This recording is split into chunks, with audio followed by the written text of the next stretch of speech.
All right, folks, we're here at Mullen Music and Memories. Of course, that is one of our programs here on IBM.TV, where we do all kinds of great conversations with folks that are doing innovative things going on in the world and around like I said, here in the U.S. and around the world. So we definitely always enjoy having amazing conversations with entrepreneurs, activists, creatives, and a number of others that are involved in various aspects of our culture. And of course, we are paying attention to what's going on in the world. As I was saying on our earlier show, I was noticing that today a number of folks were having virtual classes. And within those virtual classes, of course, like with anything, there were glitches and hangups and things of that nature, because we are having a new culture that is going on, and folks are having to get adjusted to that and get adjusted to what that means in the new world and in this new normal, if we can call it a new normal. Because like I said, a number of places that I have been involved with, including the Carolina Theater and the Hayti Heritage Center, have started doing events that are either on a smaller scale or virtual, or a number of other ways that they are trying to stay afloat and just try to stay viable and still be very valuable to society, and keep their doors open, but also still stay engaged with the community. Because, you know, in these days and times when so many of us are sitting at home doing our work from home, then we're having to learn new ways of doing things. And I'm glad to have as my guest today, and we may have some other guests that appear as well, but definitely if they come, they come. If not, we'll just have an engaging conversation with Jacqueline Dolly. And Jacqueline Dolly has been involved with a number of things. She is actually originally from the UK, and definitely has things still keeps informed with what's happening in the UK, even though she now lives in New York. So she's definitely spends most of her time in New York. She was saying that her friends are definitely saying that she is a New Yorker by nature, but as you'll hear, the accent is still very much there and is still very much involved. So Jacqueline, I'm glad that you were able to join us. I know we've been talking about it because you're doing so much work in like that entrepreneurship space and in trying to help people stay engaged in that space. So definitely tell our listeners a little bit about you, your company, and your journey to New York. Yes. Okay. So you've already introduced me. It's such a great build-up, Mark. I'm so excited that I've gotten the red carpet, verbal red carpet rolled out for me. So my name is Jacqueline, and I am a people development specialist. And by that, I mean that I work with people both as a coach and a trainer to help people to play their A game, particularly when it comes to their career, balancing their career and life. And as we know, COVID has been, I always liken it to a game of bowling, right? So if our lives were the pins, then COVID has definitely been a strikeout, right? A strike, right? So COVID has completely turned our lives around on so many different fronts, everything from the personal to the financial, and even to our careers, and how we define ourselves by our jobs. And many of us have found ourselves a little bit at a loose ends, and dazed and confused is the easiest way to put it, in terms of like figuring out, where do I go from here with my career, especially if you've lost your career, either you've been furloughed or your job has disappeared as a result of this. And especially if you're in that mid-career to late career stage, right, it can be especially devastating because you've had so many years in which you've defined yourself in a certain role with a certain job, and that may not be applicable now. So I work with those people who are in who either still have a career or have lost their careers, and I work with them on transformation. And that can be anything from preparing yourself to work remotely with your teams, because many people have not had that experience until now, and making that adjustment has been rough. It's difficult to work with people in person. Never mind when you have that separation of distance, Right. it can be even more complicated to work with other people. So I work with professionals, helping them to make that adjustment, and also to prepare for their next opportunity, whether they're in a job or currently out of a job and looking. COVID has given us an opportunity really to transform ourselves. It's level the playing field, Mark. So before, it would have been a black mark against you just to have a gap in your resume, right? And not to have a job. Well, guess what? There are like more people in that basket now. So this gives everybody that opportunity to take stock, to look at the lives, look at their careers, and really ask yourself, is this where I see myself continuing when things have started to steady out and grow? Will there be opportunities in this area afterward? And if there are not going to be opportunities, what can I take from my career journey and reposition it so that I can do something else which is connected to what brings me joy and happiness? And having been a career transformation person multiple times in my own career, I can tell you that it can be done, and that there are connecting threads in our lives and our careers that we can repurpose and reinvent ourselves. So this is a great opportunity to do just that. Well, since you say that, because I know I've got some friends that have been going through that. They've definitely been doing more gig work, because I've seen a number of people that are working in the gig environment, whether that's working for some of the food kind of companies, and I'll go ahead and name them. That can be Grubhub, DoorDash, or some of those kind of companies, or whether that's working in the transportation field, like working with Uber and Lyft and a number of those kind of things. So we are seeing more people that are engaged in that, even in the restaurant and food industry fields.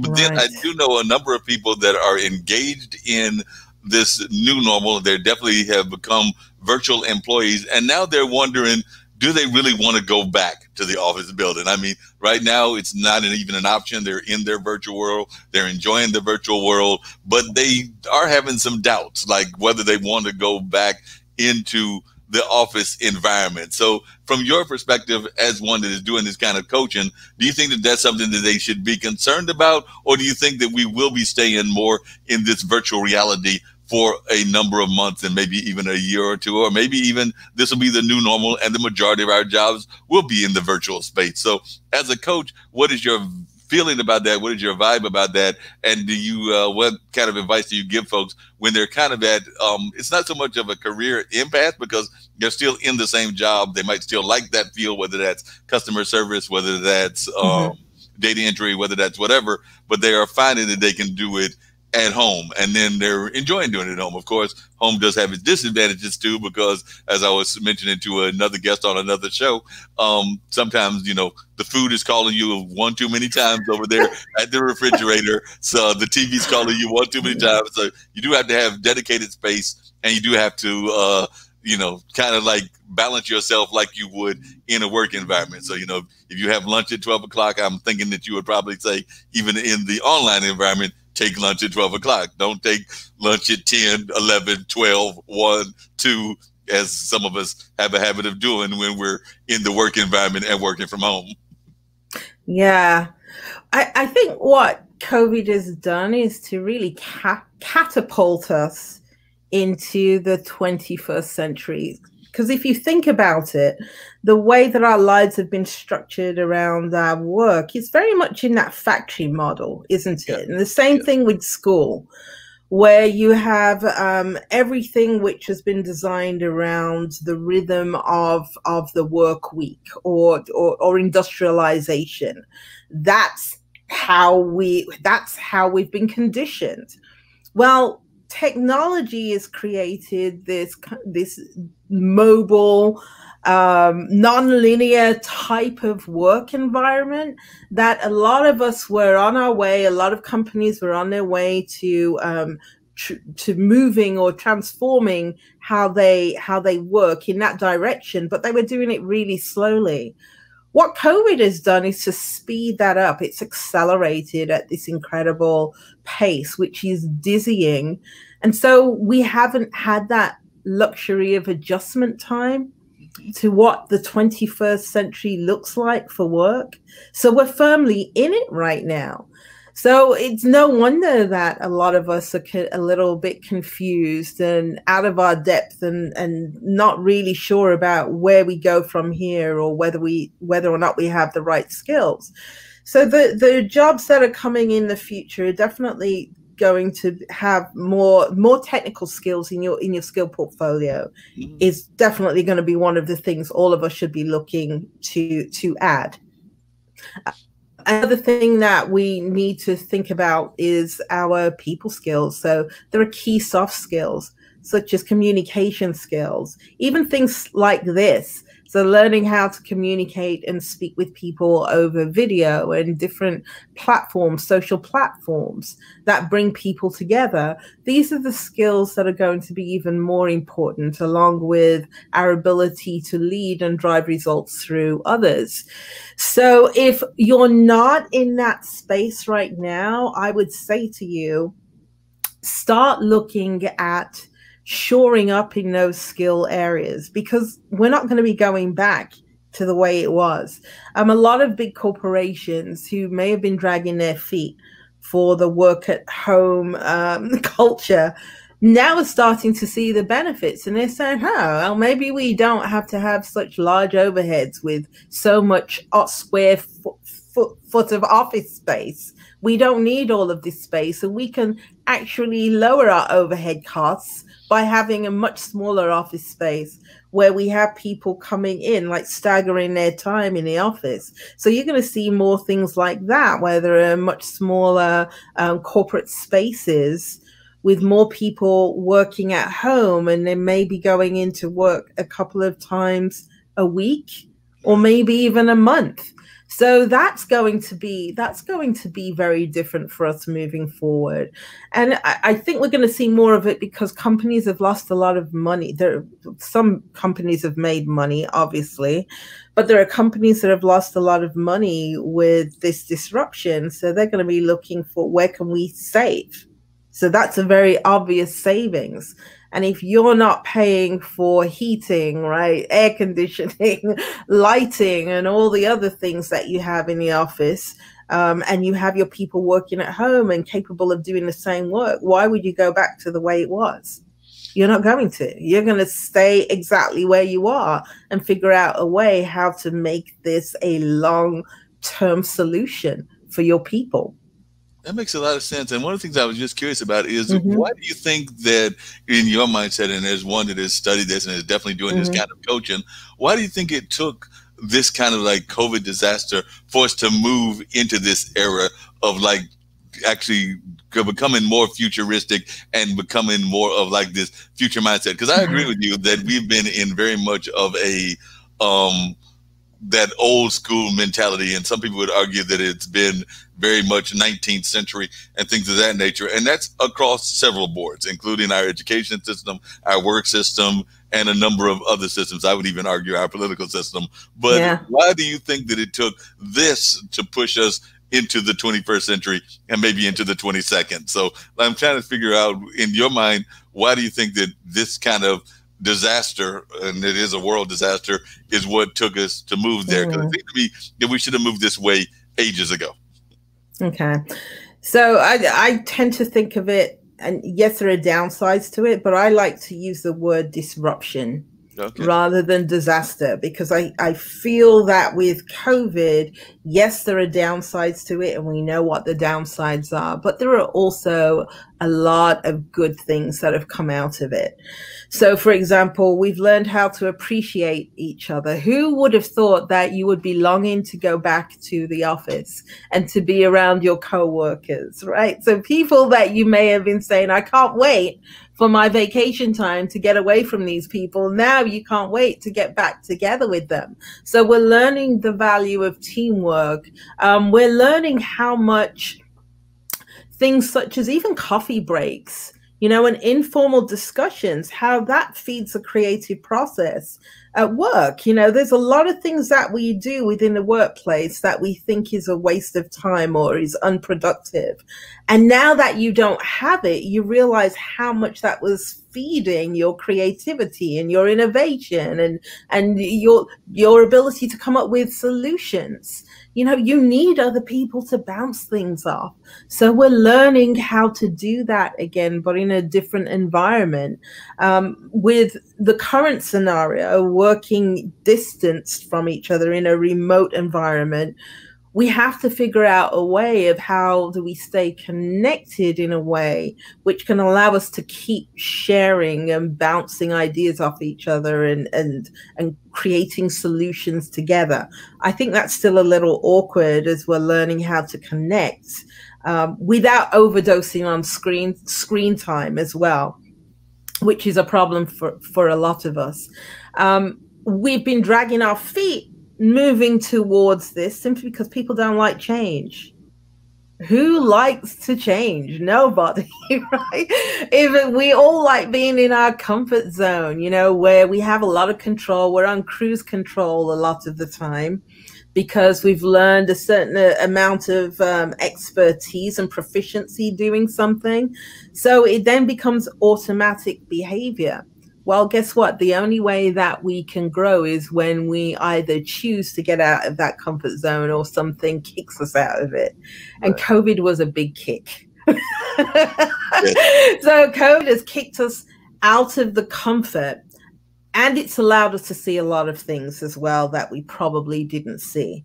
So, for instance, you know, we have a lot of social protests right now around the race issues. Well, right. People of color have known that it's been here for a long time, but there's been a large part of the population that didn't know that or see it because right. They're so caught up in being busy that they didn't have time to slow down and to really see it and recognize what was going on. We have a problem with our healthcare system. Well, there were a lot of people who were in comfortable jobs who felt that this isn't going to affect them, you know, because they have health insurance through their employer. Well, guess what? Now they no longer have it. Now they're realizing what was happening to the millions of people who've been in that situation for decades, sometimes their entire lives, and how important healthcare is to our personal well-being, but our ability to build wealth. Because without your health, you really have nothing, right? You have nothing.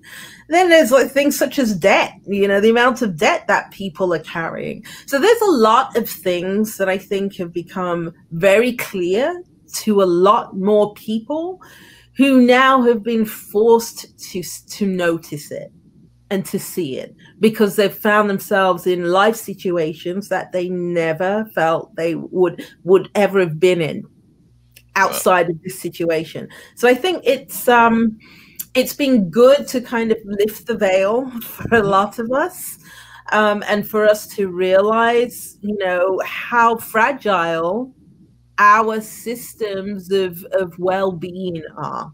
So I think that's a good thing. Sometimes you have to burn things to the ground in order for the phoenix to rise. So I'm optimistic that, you know, with this breakdown in many of these areas, and that's how I look at it, various breakdowns, I'm hopeful that we can build something better now that it's been raised to the ground. But we have to have we need to have the vision and the will to do that. Yes. Yeah, that makes a lot of sense. You got to have that vision and that will in order to make that happen. Now, I know for a number of years, well, there was two models. There was the model of, like, I would say my grandparents, I'm 58, but I would say my grandparents and definitely some of their generations before them, that it was one job. You were a farmer, you stayed in the farm. You were a farmer, and that was pretty much it. Then we got into this society of multiple jobs. You might have gone through those that were born in the 60s and the 70s and the 80s, gone through like 4 or 5 jobs and things of that nature. As a business coach and as one that's a career coach, where do you think we are in that model now? Are we heading back to more of like people being in one job, or they're going to be 5 jobs, or we're going to have people that are going to have like 20 jobs in the course of their lifetime. So we might even have 20 jobs simultaneously. You never know, right? With the new environment that we're in. So yeah, we've definitely left behind. I think that the boomer generation is the last of the one job for life generation, and even many of them have had, may have had a handful of jobs over the span of their career, but there's not going to be many people left who can speak to that experience anymore. There's no such thing as job security. So that's the first thing we have to get used to. There is no job security. The only security that you have is the constant reinvention and up-leveling of your skills so that you remain relevant and can continue to make a living, that you have skills that are in demand. That's the only security that any of us will have moving forward. Now, the millennials and the Gen Zs know this because they learned from watching their parents and grandparents, with companies that would downsize them and lay them off, that there's no such thing as company loyalty to employees. So what they've learned is that they are much better at negotiating and selling their skills. So they're not going to stay anywhere too long if they're not moving forward or getting what they need from the employer. It's going to be much harder for employers to engage and keep talent moving forward in the future, because they're constant. If it's not right for them, they're going to move on. They're not going to stay like the Gen Xers, or the boomers. They're not going to stick around. They're going to move on. And I can't say that that's a terrible thing. What it means for the job seeker is that you are responsible for researching and up-leveling your skills and keeping yourself fresh and relevant to stay in the game. And the minute you allow your portfolio to get stale, that means that you're working your way out of the job market. Wow. So you're working your way out of the job market. And I think I've noticed a lot of people, and I referenced it with some of the gig economy, but it does seem that a number of folks are getting more engaged in freelancing and gig work and things of that nature. But I sometimes wonder, how is that able to be put down on a resume? Because like I said, I know that I do a number of things that are gig related, but they're not always on my LinkedIn profile. And I don't know that they should be on the LinkedIn profile. So from your standpoint as a career coach, how do you get those things that are more freelance on your LinkedIn profile and things of that nature? And I'm just using LinkedIn as an example. There are other kind of companies like Career Builders and Alignable and others that are like in that business model of places that you place your content in terms of your job resumes and things of that nature. So whether it's LinkedIn, whether it's Alignable, whether it's Career Builder or a number of them, but as a coach, what do you tell folks about placing those freelance things? Because a lot of times those are very much rewarding. They're very detail oriented, but they're also very fast. So I don't know if you want to list all 100 or 2,000 things that you might have done when they fall under like a model that's very much of a freelance model. Okay. Well, the answer is there's a couple of ways in which you can approach this. So there are multiple resumes, right? So the one size fits all resume is a thing of the past. It really depends upon the job or the opportunity that you're going for. And then you list the experiences and the skills that are relevant to that job. So each person is going to have multiple versions of a resume depending upon how much gig work that they've done or consulting work that they've done. The other thing is to have less emphasis on the employers that you've worked for and more on the skills that you're developing. So it's almost like you're flipping it. So the focus is on the skill sets and not necessarily on the employer, because as we know, working for one or two people for a long period of time, 5 years is a long time these days. Right.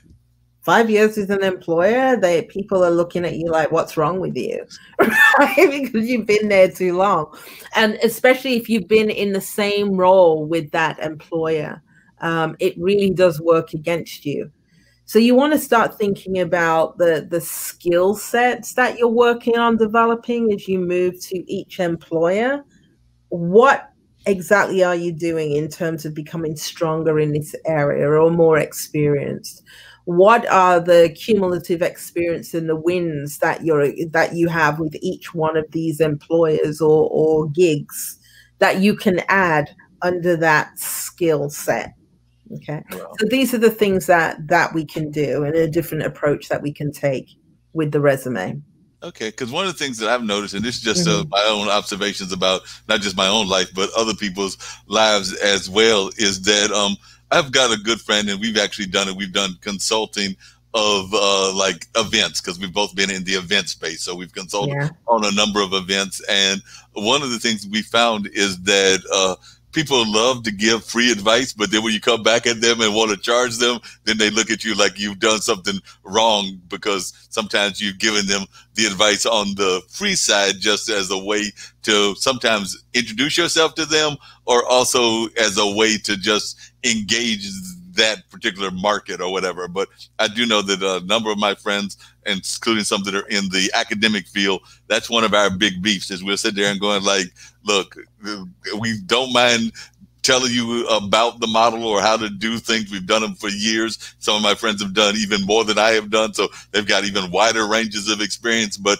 they do notice that sometimes when it comes time to actually engage the community in getting paid, that's when folks get hesitant. Yeah. And we've each got to decide for ourselves, because we don't want to get into that space where we're afraid to share information and knowledge with people. So you have to think about your knowledge work in two buckets. So there's the part that people pay for, and then there's the magnet part, right? So the magnet part is what you are open to giving away for free, to engage people, to get them to know who you are. So that's the magnet part. And it's not going to take anything away from you. You're providing value to others, which is one of the things we should be looking to do, is to provide value to others, especially during this time. If you want to build your brand and get people to notice you, that's one of the things you do.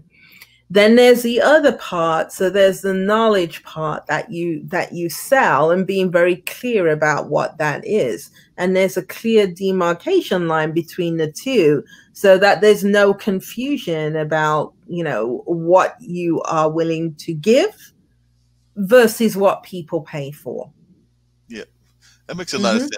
Now, the other thing that I know has come up, and you actually alluded to it earlier, which is the whole concept of, after 5 years, people are looking at your resume and wondering, like, why have you been in that field for a number of years or whatever? Now, there are some folks that have been in the field for a number of years, and they're of an older generation. I've got a dear friend who has been involved in a job for a number of years, I think probably about 15 or 20 years. She was recently furloughed, laid off, or whatever. So there is a possibility that she may look for some other jobs and everything. Now, if I'm hearing you correctly, though, people are going to see that 20-year gap of her working for that one company. And in some ways, they're going to see that as a negative, because she was working with that same company for 20 years. So how can she balance that? Because if she decides, and I'm not even saying that I know for a fact that she is, but if she decides to go back into the workforce as an older citizen, how can she balance the fact that there was a place that she was working at for 20 years, and that's going to show up on the resume that she was there for 20 years. So how can she balance that and still show that she has some sort of gift to give to society, or whatever the new job might be? Right. So for Gen Xers and boomers, 2 words for you: agility and flexibility. So that means that you can go into any job situation and show that you can be a continuous learner, and that your experience isn't going to be a barrier for you, or where you get stuck in your ways of doing things. Because what we're going to find within those two generations, and I think even for some millennials now as well, the older millennials, what you'll sometimes find is that your potential new employer could be younger than you. Right.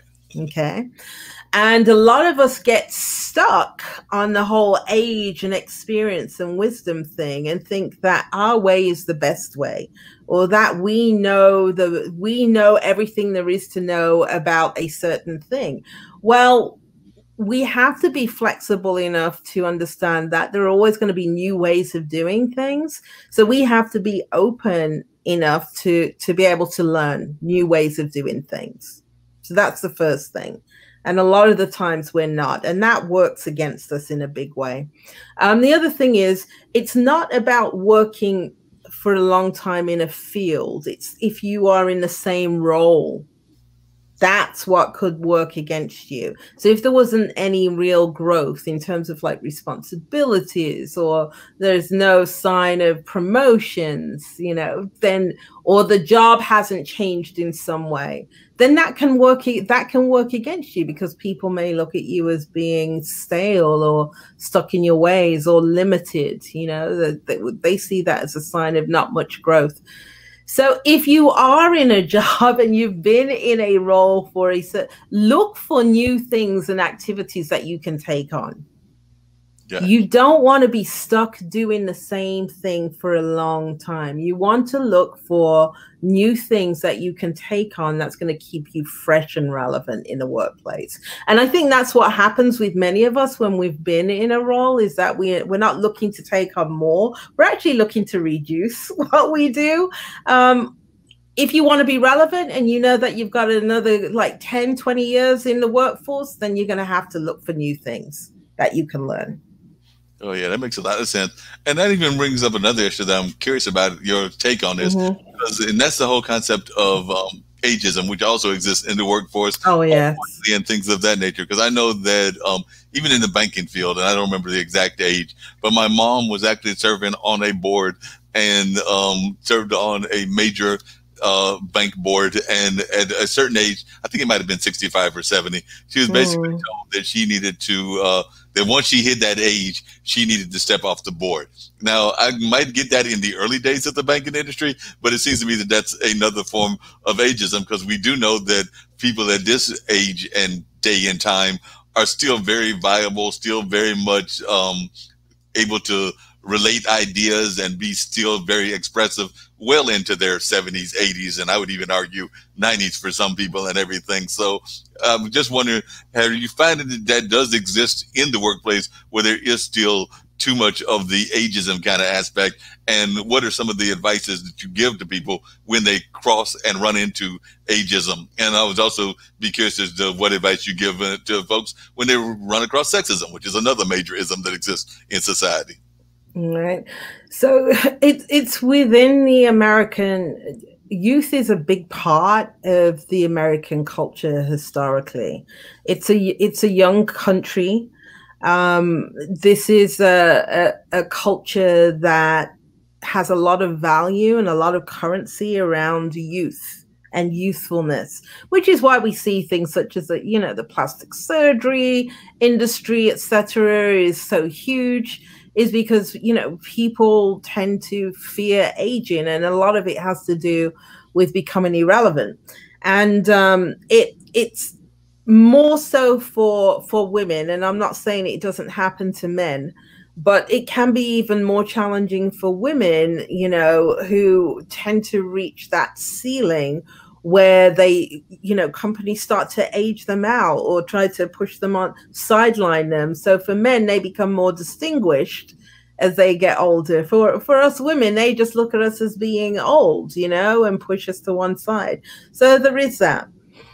It is up to all of us. There's a difference between age in number, and then there's youthfulness in terms of how you think, how you express yourself, and your ability to continue learning and growing. And if you want the secret of youth, it's your ability to continue growing and learning. That's it. That's it. If you open yourself up to learning, you will always stay youthful because you're always going to be open to learning new things. So that's one of the that's one of the key things. That's the one and only secret, I would say, for remaining relevant is just stay open to learning. Keep looking for new things that you can do that's going to help you to grow, and that's going to position you to be relevant and valuable to employers. That's it. Wow. Flexibility and adaptability. That's it. It's interesting you say that, because as I was thinking about that, I was thinking about something that my dad told me and everything. My dad is just turned back in June 80 years old. So he turned 80, but he is still very youthful and still very much involved. He's an artist, a photographer, and does a number of great things. He still does some mentoring. Of course, he helps with my, I don't have any kids, but he helps with my two nephews in some of their education and everything of that nature. And I had teased him about the Fountain of Youth. You know, we're all looking for the Fountain of Youth. So I was teasing him. I was like, there's no way that you're 80. You've really discovered the Fountain of Youth. And I've got, don't ask me why, but I've got multiple social media accounts. And I hadn't gone back to that account that I had sent him the message at. But I went to it a couple of days ago and I saw his answer. And like I said, that was back in June. But his answer was basically that I could show you where this Fountain of Youth is and everything, but you might be surprised at what it is. And as you were saying that, I was thinking to myself, that's probably what Dad was talking about, because he is very much engaged in just being learning, constantly learning. He's been learning since he was a kid. He's now 80. He still is always learning. I mean, he's always developing something. He's coming up with new inventions, coming up with new things that are different. And he's always trying to think outside of the box, and he's doing that even now at the age of 80. So in that sense, that might be what you're saying, is that if you do that throughout your life, that is kind of our Fountain of Youth. So it's a fact that you can be youthful and energetic even at whatever age. There's another woman I know that I think is 102 or 103, and she still gets around and things of that nature. That's Miss McLaughlin, but she still gets around the community and is still very much engaged, even at the 100+ age and everything. Right. So I agree that as long as you stay engaged, then age just becomes a chronological number. It's not necessarily your vibe about who you are. That is it. A lot of people stumbling around and they're buying pills, injections, all of this stuff. And it's just simple. Always be comfortable being a learner. A lot of us, as we get older, we want to be the teacher, and that's good. You can coach others. That's great. But also be prepared to be the learner as well. And sometimes that means learning from somebody who is younger than you. And, being able to reduce your ego enough to accept that you can learn from anyone, regardless of what age they are. And I think that to me is going to help you to become relevant. Yeah, that makes a lot of sense. Yeah. Now, what are some of the things that you have learned yourself in the sense of either from mentors of your own? So who are some of your own personal mentors in the career coaching space? And also, what were some of the lessons that you have learned from folks that you have coached? So like you said, you can learn from others. So I'd be curious to know some of the lessons that you have learned as well, either from the mentors above, the mentors that you had ahead of you, or from some of the people that you have coached. So if you'd love to share some of those stories of lessons learned. Yeah. Well, my primary coaches were my parents. So I will say first, they were my first coaches and teachers. And there are many things that I learned from them. My mother taught me strategy, so learning how to strategize and to rethink things. And my father taught me the value of hard work, right, and patience as well. So I learned that from them. I've had other teachers through time. With each job that I have, I'll have different people who have taught me some very valuable things. For a time, I worked for Terry Williams, the PR guru here in in New York. And what she taught me was the personal touch. So being able to personalize your connection with people and your engagement with people. So that was something that I learned from her. I've been able to learn from young people that I've taught. I love working with young people, and I've learned so much from them, mostly through a lot of the times. The young people that I've worked with have been what you would call at risk youth. And I have been fortunate enough to see some amazing kids who have turned their lives around and get PhDs and travel to other countries because they happen to find the right program, the right inspiration, the right motivation. And I'm really happy to have been part of their journey. And I'm a Dale Carnegie trainer as well. I'm a certified Dale Carnegie trainer, and I've learned so much through the human relationship principles. There are 30 of them, which are so simple, but an amazing guiding force in my life. And, whenever I fall off track, those are the things that I gravitate towards. That's what gets me back on track and reminds me of who I am. So I would say to you that we have people that teach us all the time who are currently in our lives and moving in and out of our lives at all times. It's about whether or not we're paying attention to notice what they have to teach us. And I've learned even from people that learn things of what not to do. I think that's equally important, right? So even when it's been a difficult situation working with people, I can learn something from you. What should I not do? How should I not treat people? What would be the consequence if I do? So so learning, again, staying open to learning constantly, being self-aware as a learner as well, and understanding when you're getting in your own way, because we all do that as well. And in terms of transformation, I mean, I started out my career in film and video production. That's what I did originally. And then from there, I taught film and video also. So some of those at-risk youth that I talked about, that's how a lot of them reconnected with the education, because they learned how to tell their own stories. And that empowered them and motivated them to go back to school and to value education. From there, I went into PR, communications, and marketing, and I worked in that area for a good deal of my life, both for profit in the entertainment field, with corporate entities in the nonprofit space. And now, I reached a stage of my life, and this was, and the one thing that I'm grateful for is that I'm not afraid to transform. So I know when there's an expiration date on something and where I need to go and do something else. And this happened for me in 2011. I was diagnosed with cancer in 2011. Yeah. And this was at a time when I had just given in my notice for a job too. And thank God that my notice, my employer rescinded my notice and gave me time to work on myself and heal myself. But I stayed in a job that I should have left. I stayed another 5 years in a job I really should have left because of fear. I was terrified of leaving it.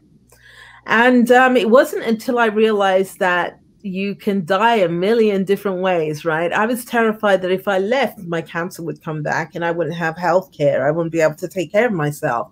Well, I say there's 1,001 ways to die. And the dying inside while you're still alive is perhaps one of the worst ways.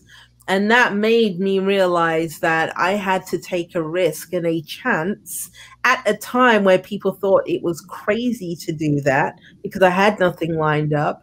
And I had to take that risk to pursue something that would bring me joy. I didn't know how I'm going to make money off it, but I knew it would bring me joy, and that's where I should be. And that was coaching and developing people. And here I am, I've been able to make it work. And I'm looking for wood that I can touch. So say, touch wood. I can, like, keep, my business going. But it hasn't been without challenges. And the reason I'm telling this story, Mark, is because there are so many people now who are feeling fear Right. because of this pandemic, who may be feeling stuck, who may be feeling that there's no way forward. Maybe you have this sense of despair. I want you to know I've been there. I've been there. And I've had to, like, navigate my way out of that trench. Wow. And that's what I work with people to help navigate them out of these trenches where they feel that they are stuck. Because I mean, it's just on the other side of that mountain, that you've got to climb, is so much opportunity, but it's getting that energy and that vision to climb it, to scale it. So I would say to anyone who's feeling stuck right now with COVID, that this it feels like this is never going to be ending, and that you're stuck, and that things may feel really bad to you right now, but have some hope. Partner with the right person to help you scale out of the hole, because it can be done. Wow. And you have enough knowledge accumulated over your lifetime and experience that you can repackage that and you can create value for other people. We are firmly in the knowledge industry generation. This is it. Wow. Even you're doing these podcasts, this is Yep. the knowledge industry. Oh yeah. So think about what everybody knows, where they've created a level of expertise, whether it's through formal education or the school of hard knocks and life. Like, you have expertise that would be invaluable to other people. So how can you tap into that and create something new and exciting and wondrous and valuable, both for you and others? Wow, it's interesting you said that, because I was just thinking about even some of my own work environments and things of that nature. And I do agree with you that sometimes, and I've mentioned that on the various shows that we've had here on IBM.TV before, that sometimes you're too afraid to go for the things that you should go for. Because I know that there have been a number of times that there have been jobs that I was qualified for and could have gotten the job and things of that nature, but because of fear of failure or fear of non-success, you don't go for those jobs and things of that nature. So as a career coach, what kind of advice do you give to folks when they find themselves at that barrier? Because they are thinking that they have the skill set to be a CEO, and I'm just using that as an example, but they feel that they have that mindset, but then they keep knocking themselves down saying, I'm not going to apply for the job, because if I apply for the job, Betsy, who's got more experience, is going to get the job, or Sam, who's down on another company down the road, has got more of this experience that I don't have. So we start like analyzing the people that might even be applying for the job, or might not even be in the job running. They might even be thinking about applying for the job, but we put them in our mind as applying for the job, and then we turn around and the job is gone. It belongs to somebody else, and then you're in that woulda, coulda, shoulda mindset of I should have applied for the job, or folks asking you, why didn't you apply for the job? Because they're seeing the person who has the job isn't doing what they feel you would have done, or isn't doing as good as they feel you would have done. But I do think that we sometimes knock ourselves down. So as a career coach, how do you address that, and how do you encourage people to get past themselves, for lack of a better way of phrasing it? Well, we got to learn how to fail before we can succeed. And if you think about it, you learn to walk, Mark, because you had to practice. You first had to learn to pull yourself up, then you had to learn to crawl, then you had to fall down an infinite number of times before you were able to strengthen your legs under you and begin to walk. Well, life is the same thing. We have to learn to become more comfortable and embracing and forgiving of our failures, because that's how we become stronger, and that's how we learn. And I think in a culture where we fear failure so much, that it creates a barrier for us to be able to move through it and past it. That's part of the problem. So it's rethinking what failure is. failure only becomes your story if you stop trying. Well, Then failure is your story. If you continue to push forward, and maybe you have to do something 20 times, maybe 200 before you get it right, before your ticket comes in, then it is what it is, because with each iteration you become so much better and more knowledgeable and wiser and stronger. So you're growing, you're just not perceiving that you're growing and becoming better with the failure. It's just important not to repeat what made you fail the first time. So you can fail again a second time, but you have to fail doing something different. yeah. So you have to Yeah, fail multiple times, and you have to learn how to adjust to that failure and right, things of that nature. That makes a lot of sense. right. I know that there's also, and I just want to come back to the aspect of women in business as well. You're a woman business owner and everything. There is that glass ceiling, unfortunately, that it still exists within the women business field and things Yeah. of that nature. So I'd love for you to talk about that. I know that we're coming up on the 100th anniversary. Actually, we're past the 100th anniversary. I think it was a few days ago, of the suffragette movement and the women's right to vote. I personally, and I've said this on a couple of platforms, I think that we should have also passed the ERA, but we didn't, because I think that there needs to be equal work for equal pay. But that's just my beliefs, and I know that it's shared by many people around the country, but unfortunately it didn't pass the first time it went around. So hopefully it'll come back around in another cycle and we can actually see those things happening. But as a woman entrepreneur, how are you feeling about the glass ceiling? Do you think that it still exists? Are there ways that we can get past the glass ceiling? And how is it in corporate America? Because you're working as a career coach. So I imagine that there are sometimes that you are working with women that are trying to make it up to a certain level in corporate America, and they're running into that glass ceiling. So I just wondered if you could talk a little bit about the glass ceiling from your perspective. Well, I think as women we face there are multiple ceilings, and it really depends on what woman, your economic status, your class, your economic status, your race. It really, your age, even it really depends on that.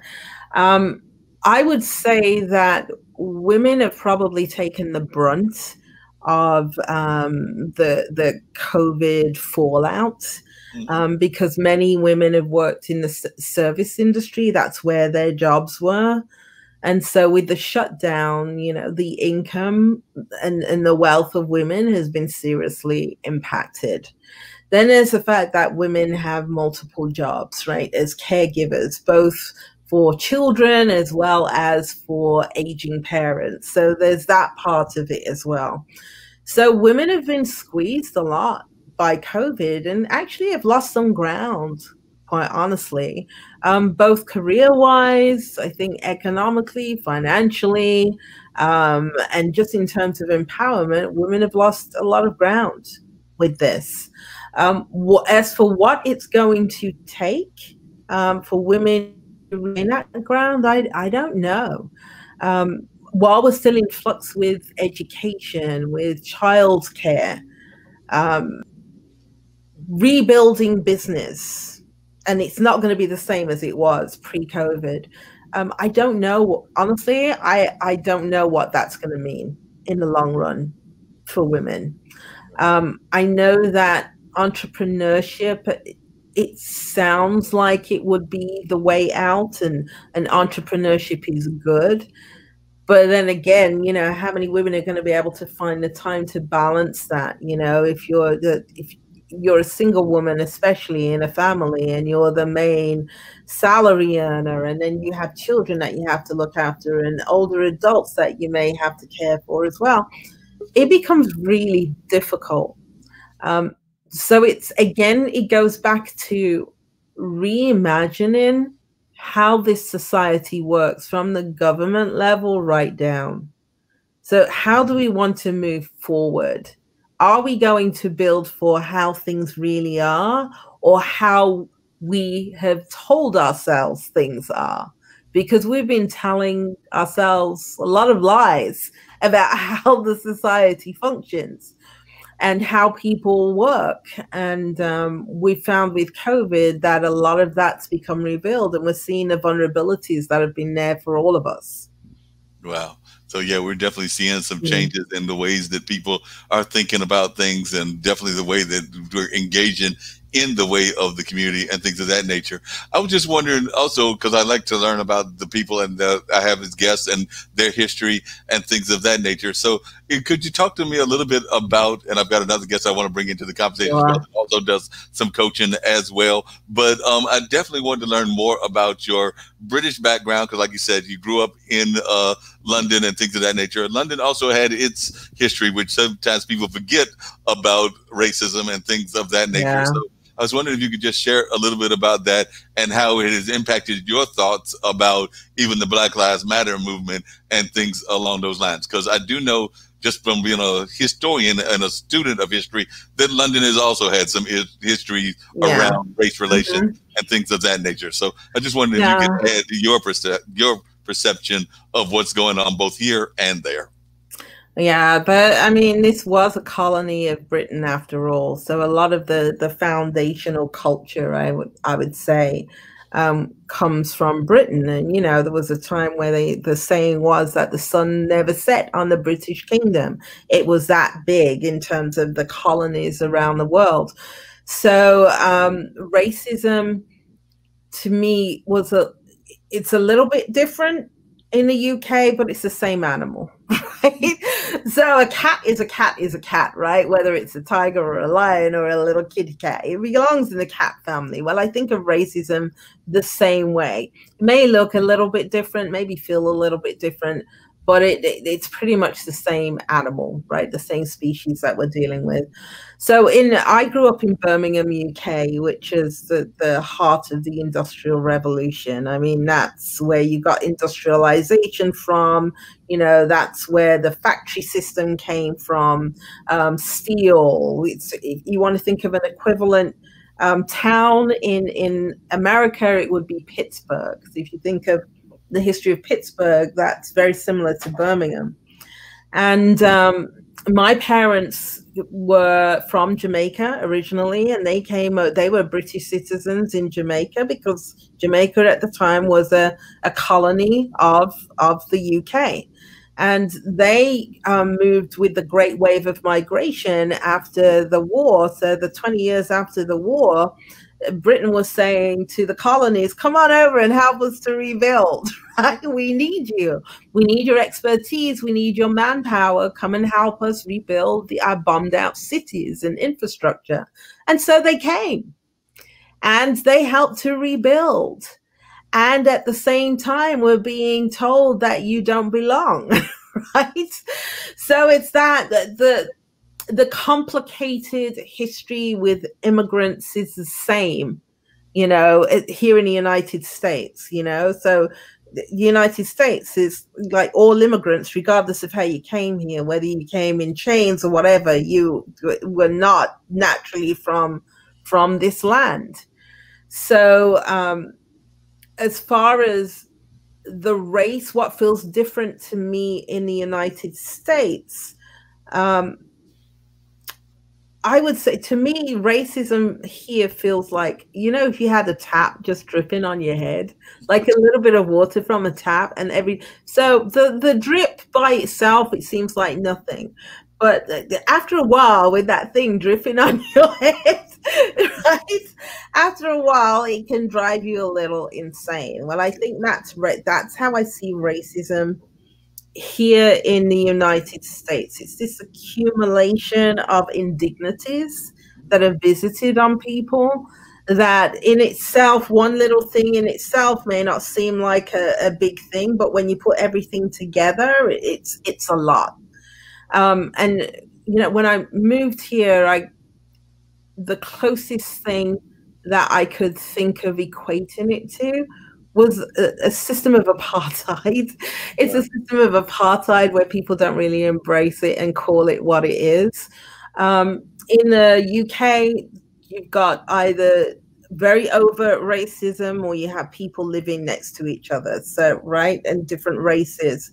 So it wasn't as separate as it as it is here. It really is separated out at every level of life here. So that amazes me. I kind of chuckle about it a little bit. But at the same time, I look at the promise of what this country is, and I look at what Black America and even the immigrants have brought to this country, and I'm just, I can't understand how America doesn't treasure it. It is the one thing that makes you unique. American culture to me is Black culture. I'm sorry, I'm just going to say it. It really is. If you strip that out, what would be America? You look at everything from the music to the fashion to this to that, the language, the rhythm, the cadence. It's all Black America. And I'm just like, why don't you all kind of look at it and see what it is you have? Right. You have something really amazing and rich that came out of something tragic, right? And bitter. And you still don't want to recognize it for the treasure that it is and embrace it and the people who have helped to create it and contribute it. So that's the tragedy of America to me, that it has the potential to be something really magical and special and really unique in the world. And it's just never quite risen to that vision. Yeah, I would agree with you on that. I want to bring Sophia into the conversation as well. Hi, Sophia. And Sophia has a transplant also. Sophia is actually over the, which country are you at now, Sophia? So give us a little bit of your history and everything you're about. And Jacqueline is also about coaching and career coaching and things of that nature. So y'all share a little bit of that. So share a little bit about who you are and what you're about, and then we'll continue the conversation, because part of the conversation involves the fact of people transplanting to different places. Like I said, Jacqueline is originally from London, but now lives in New York. Oh, I'm going to correct you, Birmingham. I've got to say, I've got to call it Birmingham. Yes. Yeah. So hi. Yeah, I'm Sophia. I was privileged to catch a bit of that, and I was struck by some of the similarities we have, Jacqueline. I was born and raised in New York. I'm the first American-born child of Haitian immigrants. Right. So I have 3 older siblings. I'm 36 years old. So I was born in 1983. An interesting time because, we had the Dewey Decimal System in the library, but then suddenly there were beepers and then cell phones in university. And now look at where we are talking to each other from various places. So yeah, I was born in Nyack, New York. It's a beautiful little artistic town. Yes, I love Nyack. Yeah. Yeah, very diverse. It's changed immensely over the years. But I feel very privileged to have grown up there. We had something really, really special. It was quite diverse, and we all played amongst one another. Now, talking about recent events, it's easy to see how people can live side by side. But when you get down to it, let's just say the last 8 or 12 years of politics have really served to shed some light on people's true priorities and sentiments.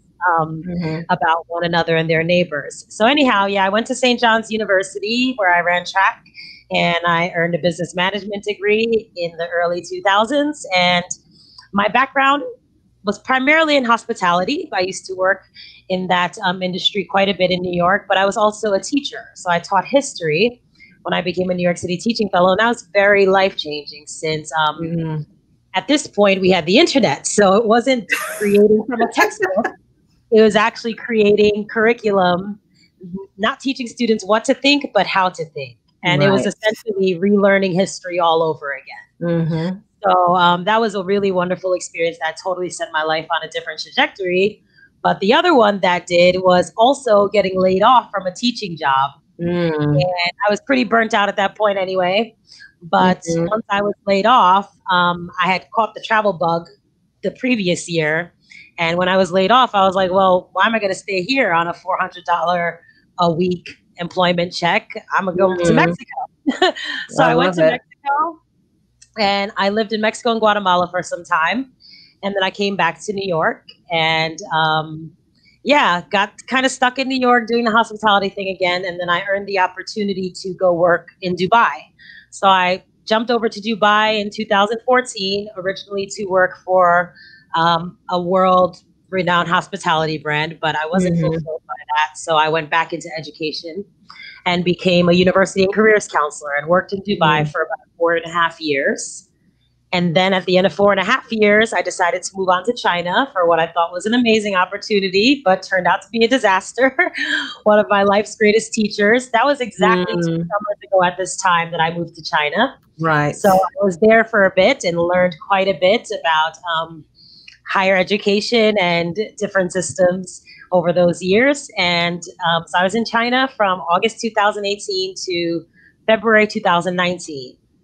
At that point, I moved on to Bangkok, and China was quite in, let's call it the year of the reckoning, because it kind of forced me to reevaluate my purpose and how I was showing up in the work that I wanted to do. So since then, I have been working independently as an educational consultant and career transition person. I help people to, let's say, further define, refine, and execute their purpose and mission-driven strategies in both life and business. So I've had a lot of great experiences doing so. And where am I now? So now I'm in Bali, Indonesia. It's nighttime here. Well, actually, it's 5 o'clock in the morning. I came to Bali 4 months ago, March. So that's 5 months ago already. Wow. Oh, wow.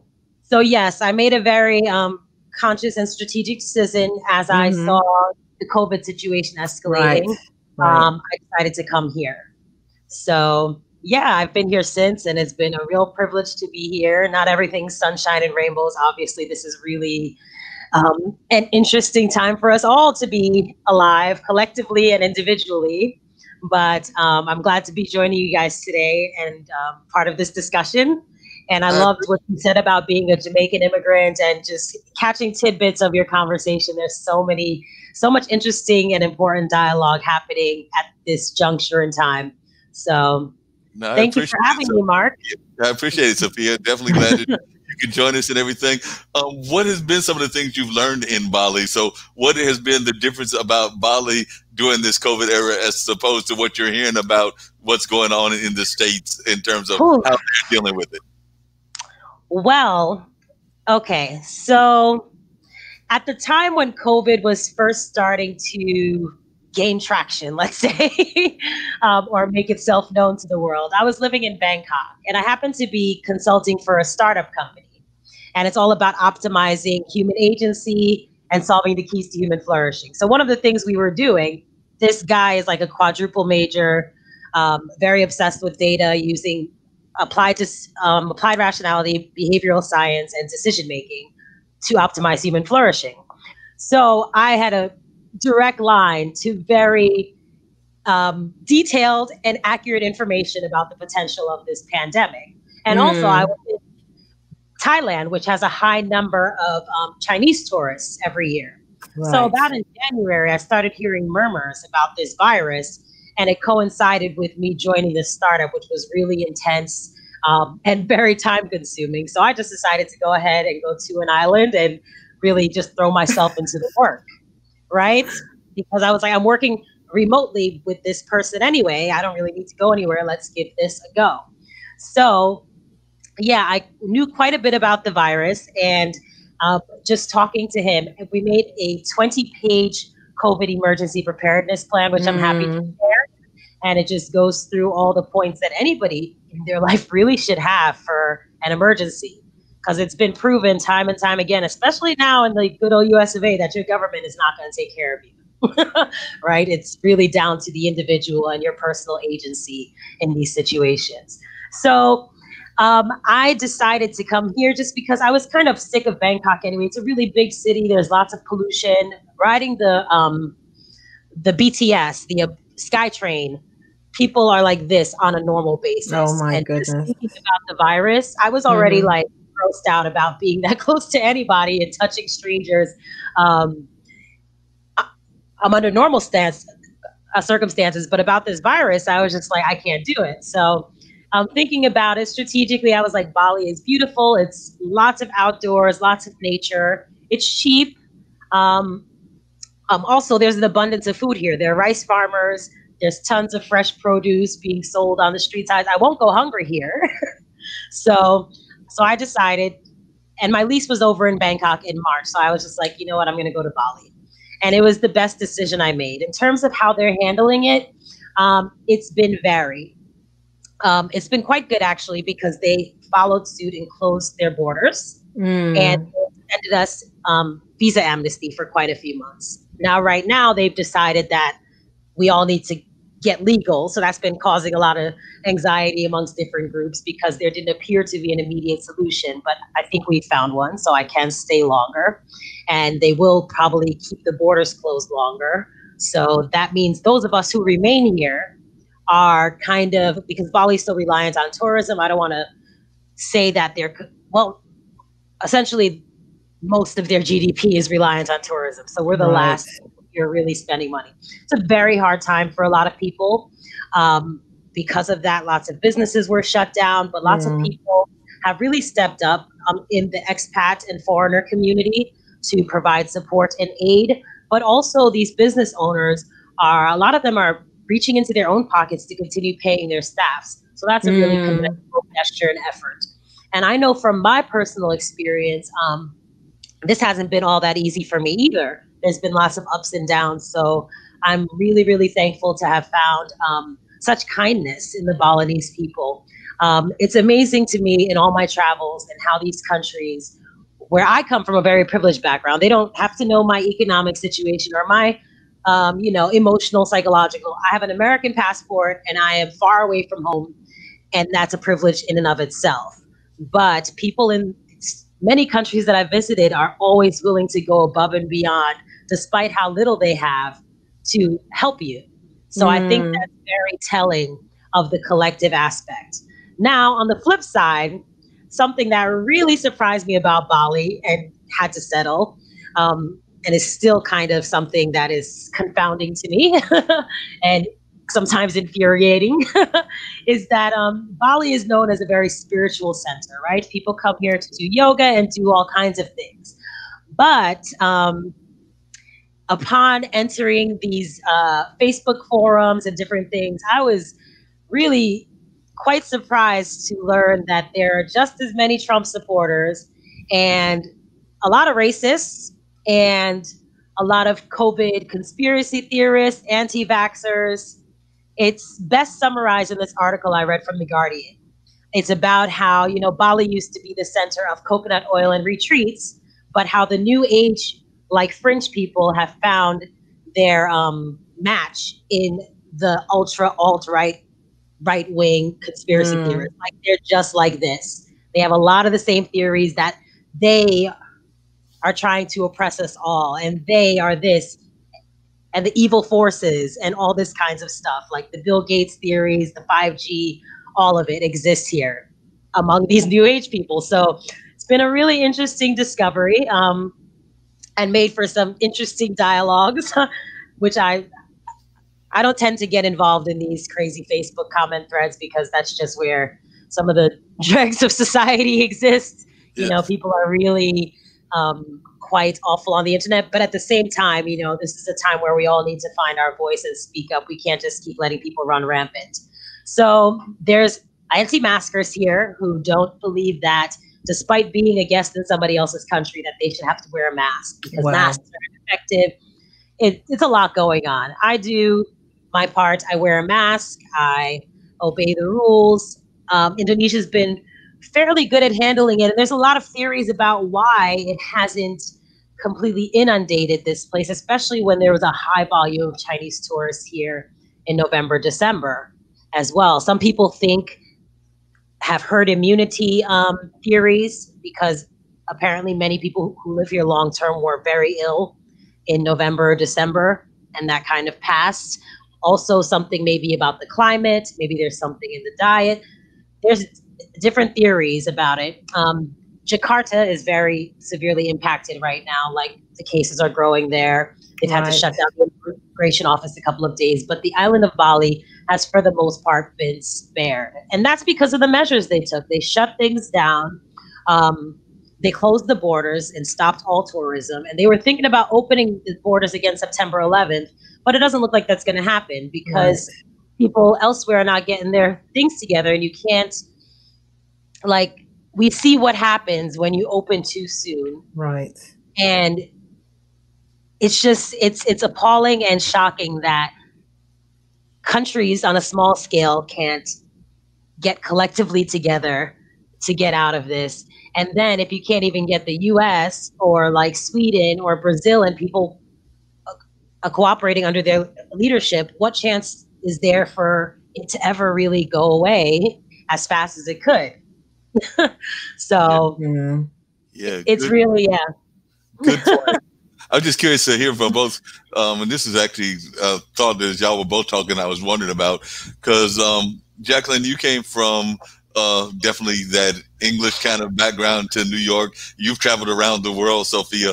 I was a big fan of the Harlem Renaissance in terms of like history and things of that nature. And we saw a lot of people traveling around the world. Of course, everybody remembers the stories of Josephine Baker going to France and things of that nature. I think we were in a process of possibly having that happen again, meaning that there was a lot of culture from America going out to the world. Because I definitely agree with you, Jacqueline, that American culture is African-American culture to a lot of degrees and everything. There are other aspects of the culture that might come from other parts of our society, but the brunt of fashion, the brunt of music, the brunt of a lot of things are definitely African-American based and have been historically, whether that's jazz, blues, or whatever. But I am wondering if in the COVID era, can we see that new renaissance? Because I thought we were in the middle of a new kind of Harlem Renaissance, but now I'm afraid that COVID may have slowed things down because we can't. I mean, we can travel to see each other this way in the virtual space, but we can't necessarily do it face to face in those different countries. So just wondering y'all's perception of a new renaissance, a new global renaissance, a new trans-African renaissance, for lack of a better term.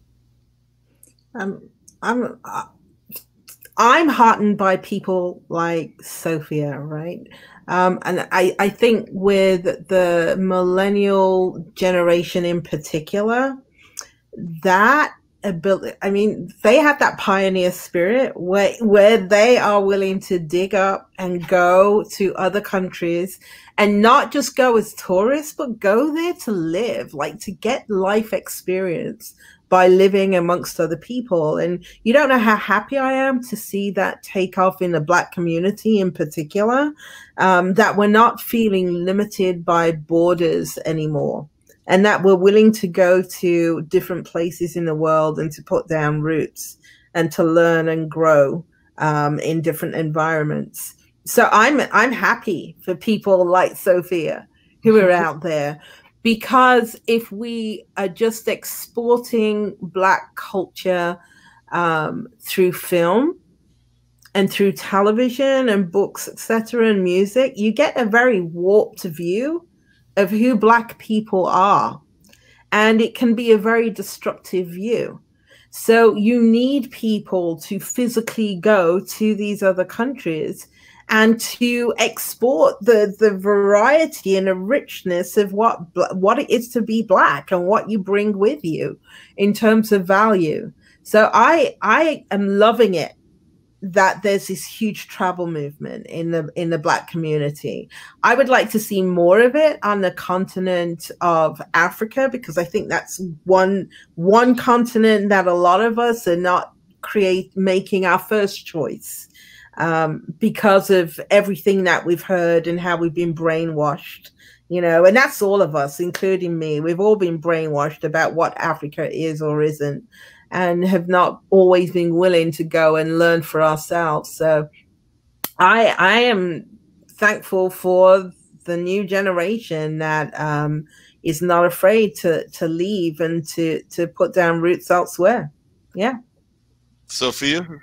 So yeah, it's really interesting.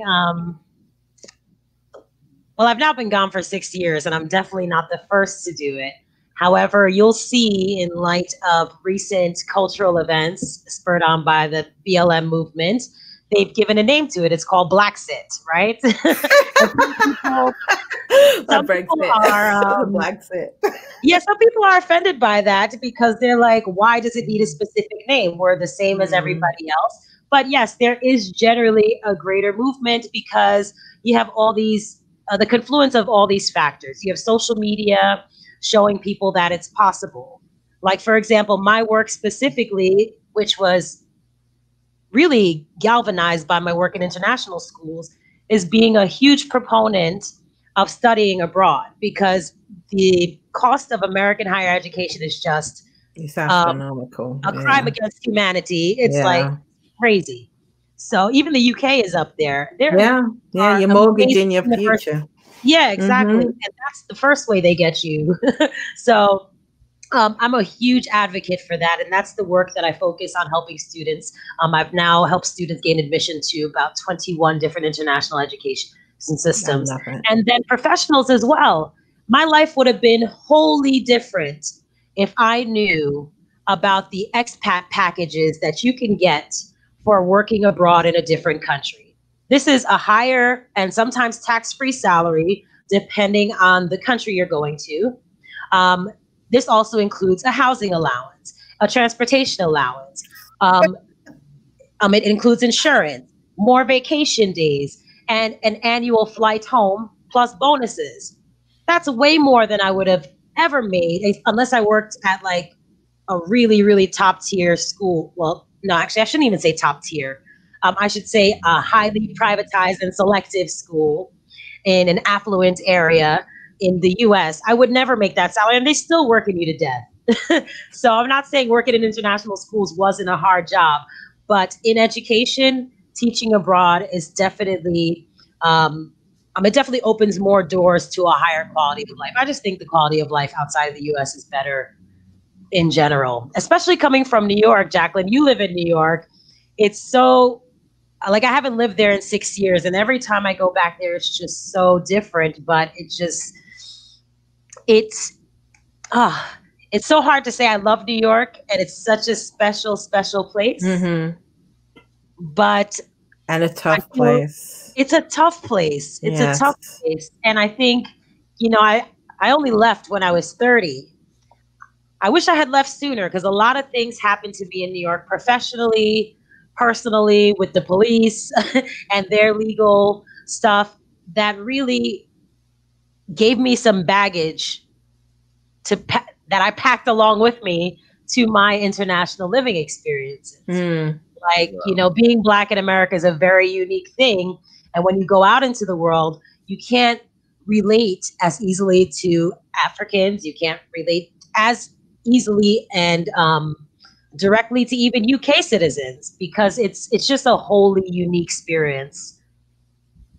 Well, Jacqueline, that's actually, you had me thinking about something, and a couple of things that you raised that I was wondering about. One of the things that me and Jacqueline were talking about earlier was the education system. And we're talking about how the education system, unfortunately, in America is based on like a 19th century kind of model. So as an educator, what are your thoughts about that on a global kind of view?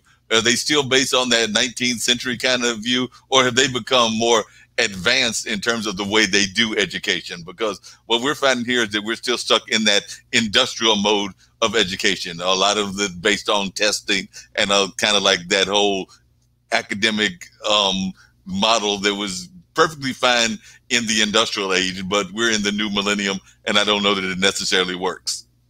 Some countries are doing it better than others. There are so many interesting factors that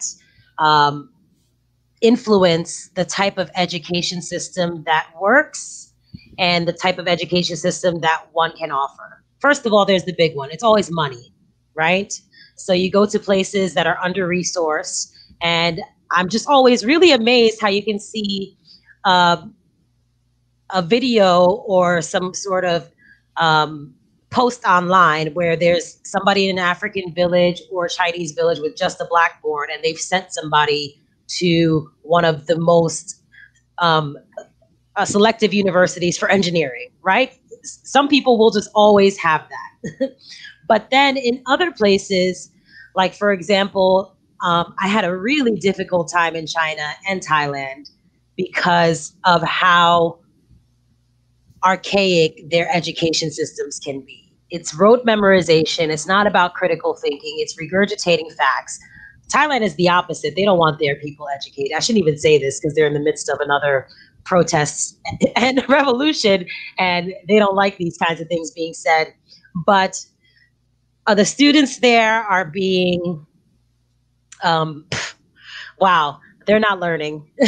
And they don't want them to learn because then they will obviously finally realize that the monarchy does not have their best interest in place. So I was like working at a university for a very short period of time, and these students would take 13 years of English and wouldn't even know how to say my name is by the time they got to university. And also, yeah, there's certain things in Thai culture and in other cultures in not failing students, so they get promoted no matter what. Then you have the other extreme in places like Korea and China, where it's super, super, super competitive. And it's test scores and put your head down and study. And what does that do to the human spirit, right? So there's the other aspects of not educating the whole person holistically and people really being able to be fully actualized. So no matter where you go, there's definitely issues. There's places like Finland who have been able to do really innovative things with their education system, but that's a homogenous society for the most part. Mm-hmm. So these people have generally a very similar cultural upbringing and background, and that makes it far less complicated to experiment and educate there, right? So the COVID situation has really disrupted education for a lot of ways in the best way. Right now, there are people telling us that you can't do this remotely, and then all of a sudden, yes, we can. So you've been fighting this whole thing that's proven to be better for your employees, proven to be better for some students. But when you're forced to do it, teachers have shown up and risen to the occasion. Some students thrive better from remote learning, but have never had that option. They've been forced to go to a brick and mortar school and fail there, but they're thriving in the home education system, working remotely and on their own hours. It's revealing a lot of things that are providing more very valuable data and evidence that the system as is doesn't work. Also, a big part of my industry is the SAT and ACT, which have a horrible stranglehold that is loosening by the minute on higher education and access issues, right? So these people are still trying to put this test. They've canceled their own virtual conferences, right? They've canceled all of their counselor conferences and professional development, but they're still trying to get students to go sit in a room and take a test. Now, many universities have been forced to step up and go test optional. Even all the Ivy Leagues have had to adjust their testing policies. Mm-hmm. So what does that mean for access in the future? It's exciting times because these tests are not an accurate measure of intelligence or potential, but they've been shown to keep so many people out of educational opportunities at the higher ed. So it's really interesting times. It's always developing, and the conversations are lit, as the kids would say, right? Like there's a lot of really funny. Powerful discussions happening. Yeah, it's funny that you mentioned that because as I was telling Jacqueline, I think I might have implied it in a couple of our conversations, but I'm one of those people that's got multiple jobs because sometimes you have to have, particularly in the pre-COVID era, you had to have multiple jobs in order just to survive, in order to just to pay the bills and things of that nature. A number of the jobs were in the arts and culture and media field, and we know that those don't always pay the best. So one of the jobs that I had for survival purposes was working for a company called Measurement Incorporated, which is one of those test grading companies and of that nature. So I can tell you, as one that has done that kind of work, the vast majority of the people that are grading the test papers don't believe in the system. I mean, we're doing it because they give us a rubric, they give us a model to follow, but we also have a couple of fears that are going to be interesting to see how they play out in the COVID era. One of the fears is the fear of how there is bias. There is intricate bias in the fact that, unfortunately, humans definitely can read and interpret more of what the humans are putting down on the paper. So we try to interpret some of the responses based on where the student might be from. But there is a push to try to do more of the letting the computer doing the testing. And there is several issues in that in my mindset, because unfortunately, as you know, Sophia, being a teacher, computers don't know nuances. So a lot of times students bring in the aspect of their culture into what their answers are. So like if you're asking somebody, you know, and I'm just using this as an example, write about your favorite rapper, there's a good possibility that if they're from LA or New York, they're going to be writing about somebody that came out of that culture. And the computer's going to be sitting there going like, I don't know who the heck that is, and get a little bit confused because there's not enough of that nuance aspect of the grading in my mind and everything. So I think that I don't know that a computer will ever be able to fully grade the way that humans are. And even the humans are going to have some errors in their grading as well. But I definitely don't think that computers can do it as effectively as humans can, just because humans understand a little bit of the nuances of the human nature. Well, testing, I just wanted to jump in here. The testing, the way that we have, testing is social engineering. Right. You know, that it was designed in that way, and it was designed to be a gatekeeper. So it's like letting some people through and holding some people back. One of the things that I'm excited about is the reemergence of homeschooling. So you're seeing a lot more of that now. I mean, there were a lot of people that started to opt for that, including Black people with their kids prior to COVID.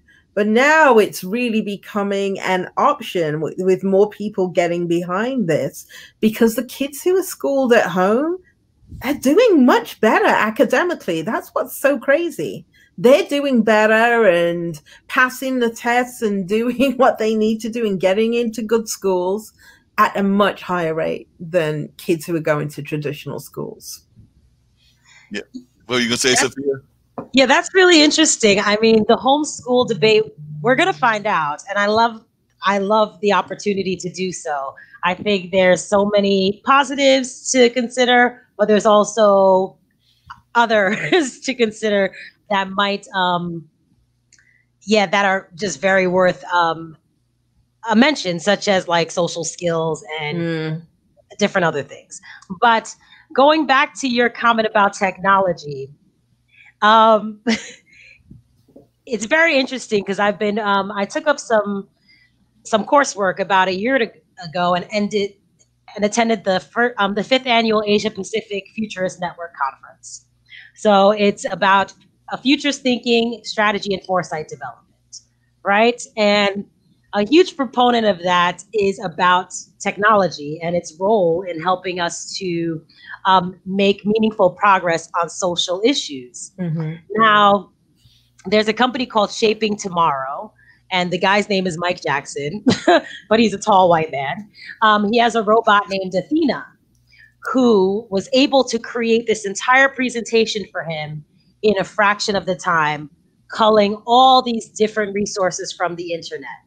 Now, Marc, you had made a comment about robots or computers, or rather artificial intelligence, not understanding nuance.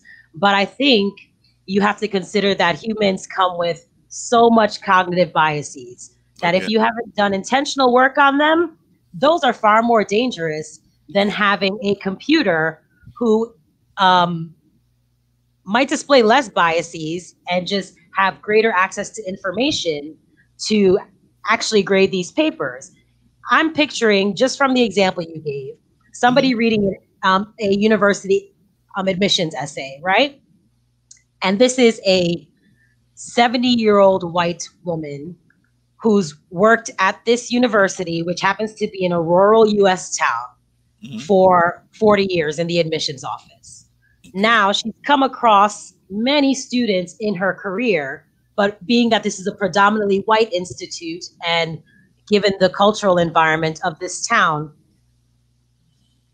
what would happen if she came across a student's paper about this rapper that you mentioned, right? Mm-hmm. Would she be intellectually and cognitively evolved and unbiased enough to be able to see the art in this paper and to understand the nuance and not be swayed by her biases that she might not even be aware of, that's questionable. I think I might trust a computer that has access to all of the information in the world to kind of be able to follow certain things and make sure this paper doesn't get lost in the first round. So it will be interesting to see what happens in how artificial intelligence is able to move past the fallacies that humans can't. Yeah, I can see that example that you're using, and I can definitely see that bias, and I've seen that bias with some coworkers. So I can definitely see where you could be correct about that.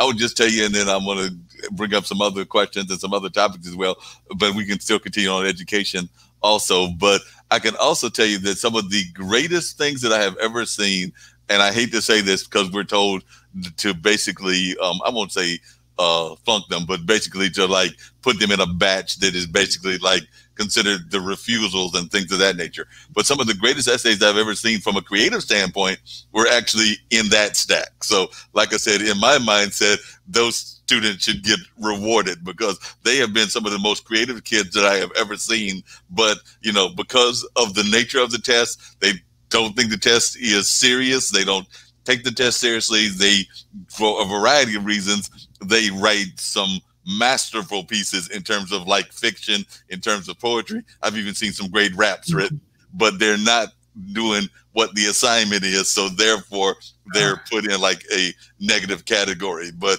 and in my mindset, that's wrong because I think we should find a way to reward that creativity. And I don't know what that would be, but I think we need to find a way to reward that creativity and not just dismiss the creativity because the student is basically like, I'm not taking this seriously, so I'm going to write a novel. And I can tell you that some of these novels are equal to probably early works of Hemingway and early works of like some of our great literature people of the past. So I've seen some amazing things that unfortunately I'm told to put in this category of the stack of the not so much F's or anything, but they're like not doing the assignment as it was given to them.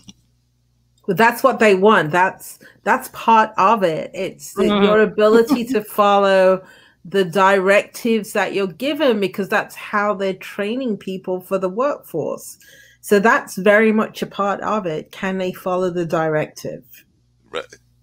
Yeah, that makes sense. So if they're not following the directive, then of course they're going to get in that negative aspect. You actually brought up another good question, Jacqueline. I was curious to hear from both of you because I agree that we need to do more in the African-American community and in the minority community of all sorts with reaching out to Africa and reaching out to the motherland. I don't know that I'm seeing enough of that on either aspect, meaning from the Black business owners going to Africa or the African business owners coming to the mainland or to the United States as much as I would like to see. But as both of you have done some world travel, what is your thoughts about how that bridge of kind of like trans-Africa development in terms of business is going? Because we know that a lot of times what happens in other cultures is there is a relationship between some of those countries and their pockets of society here in America. I mean, there's Italian-American communities in New York, in California, and other places. And yes, they are connected to Italy to some degree. And the same with, I would say, Jewish American and some other populations, even Chinese American that might be connected to China. I don't see enough of that from the African American population to any part of the continent. So I was just wondering what y'all's perception of is that.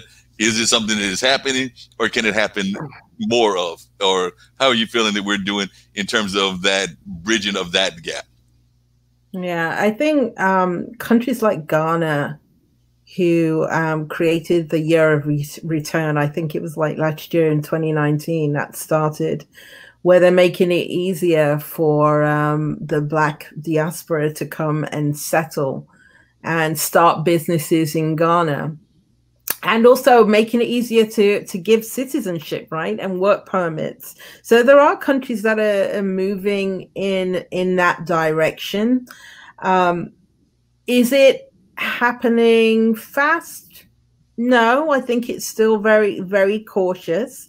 I think there are a lot of African people who are coming to America, you know, and going to Europe and other countries and China as well, right, Sophia?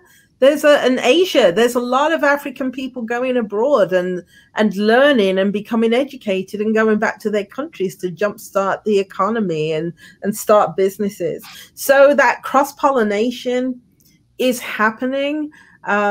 Is it visible the way that Europeans are visible doing the same thing? I would say not. Does it have to be? Not necessarily.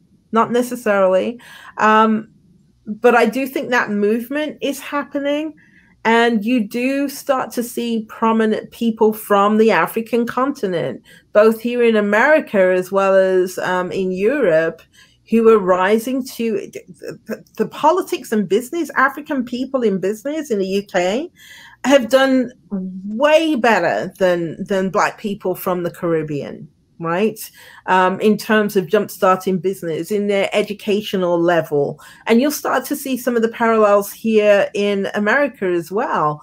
African people who are going to school here, or first generation Africans in America, are doing really well educationally, you know, and in business. So I think it is happening. It's just that we don't see it spotlighted much. Yeah. What was your take on that, Sophia? I'm sorry. This is a topic that requires a lot more research for me to fully speak on it. But just from my observations, I was doing a Being Black in College webinar last Tuesday, and I'll do another one tomorrow through some organizations from the US, Accept and College-wise, right? So last week, the topic was Black and Abroad. And we were talking about studying abroad for a short period or for the entire duration of your undergraduate degree.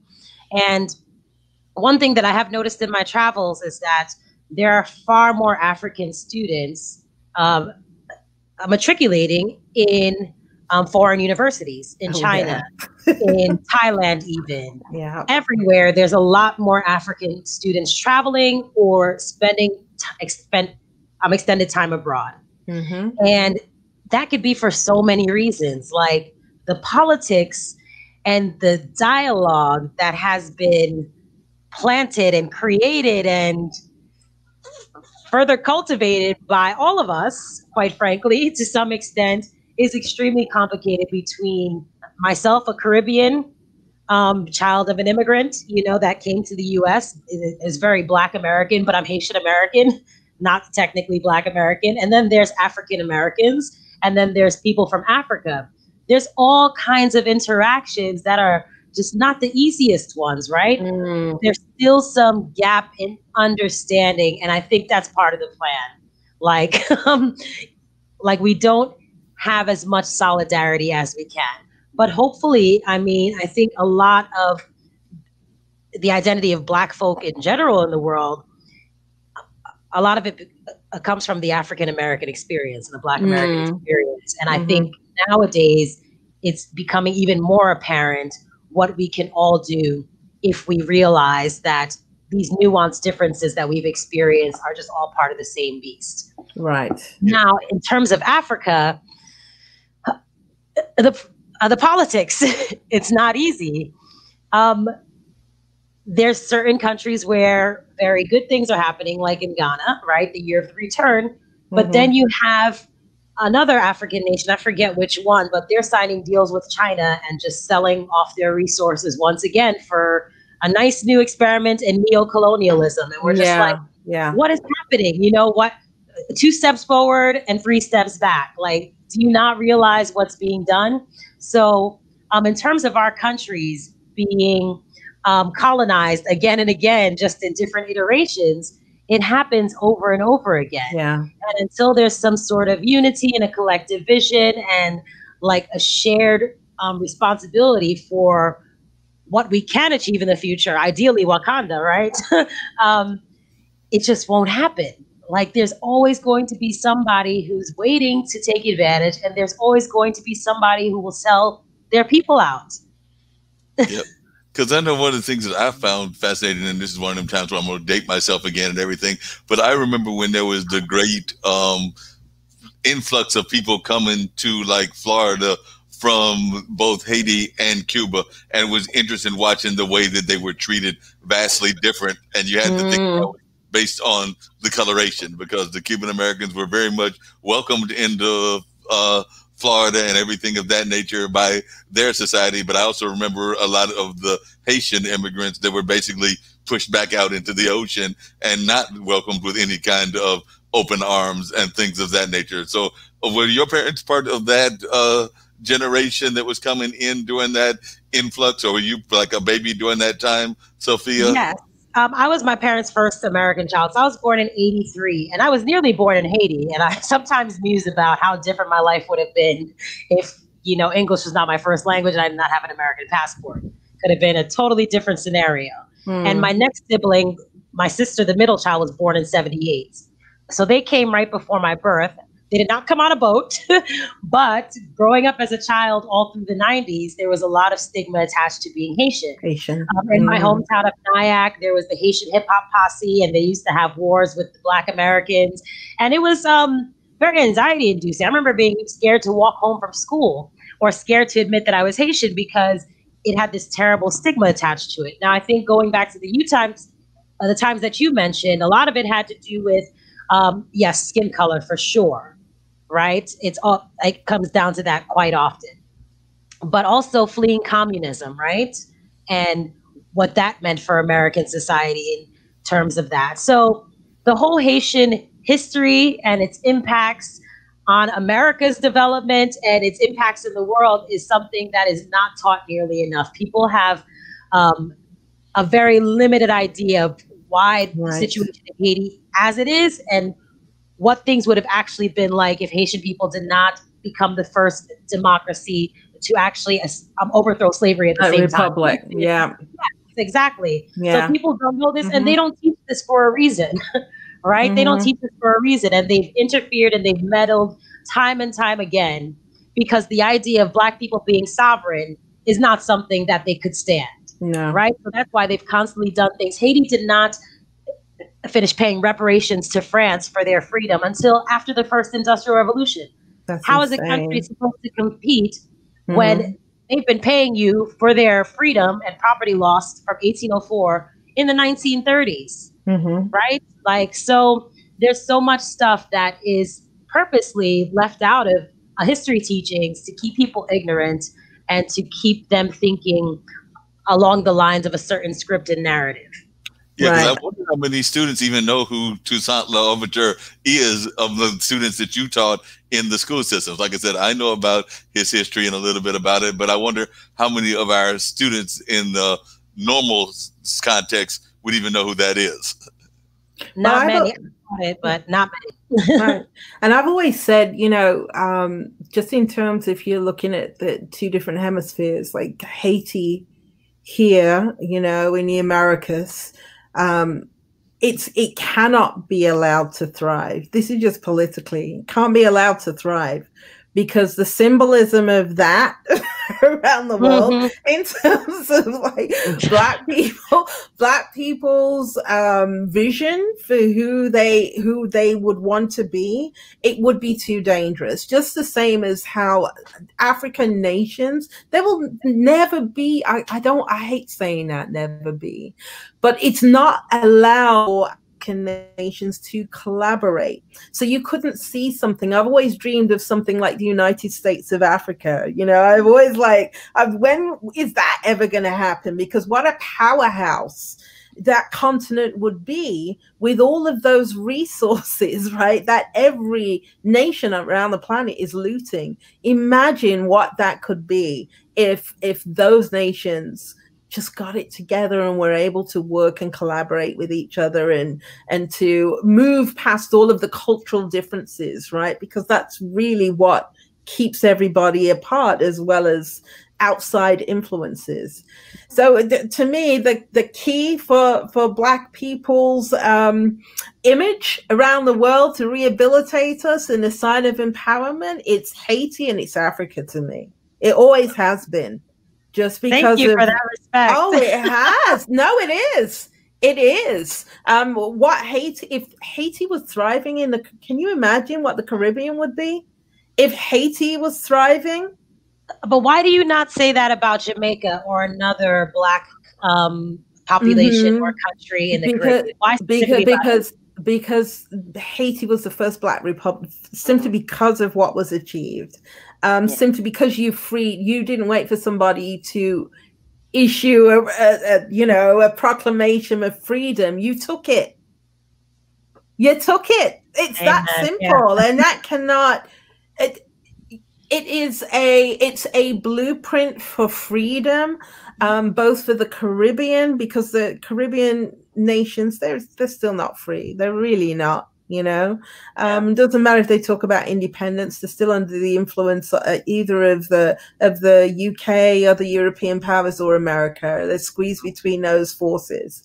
Africa, same thing. African nations who said they're independent, they're still not free. They don't even control their own resources from the ground. Right? They're constantly at war. You've got these countries that have everything that every country around the world, they could put a stop to technology moving forward. If they could, because they have everything. They have all those resources. And yet they're unable to do that, and unable to build wealth for their own people. It's designed in that way. They're not supposed to be able to control those things, because it would change the balance of power in the world as we know it.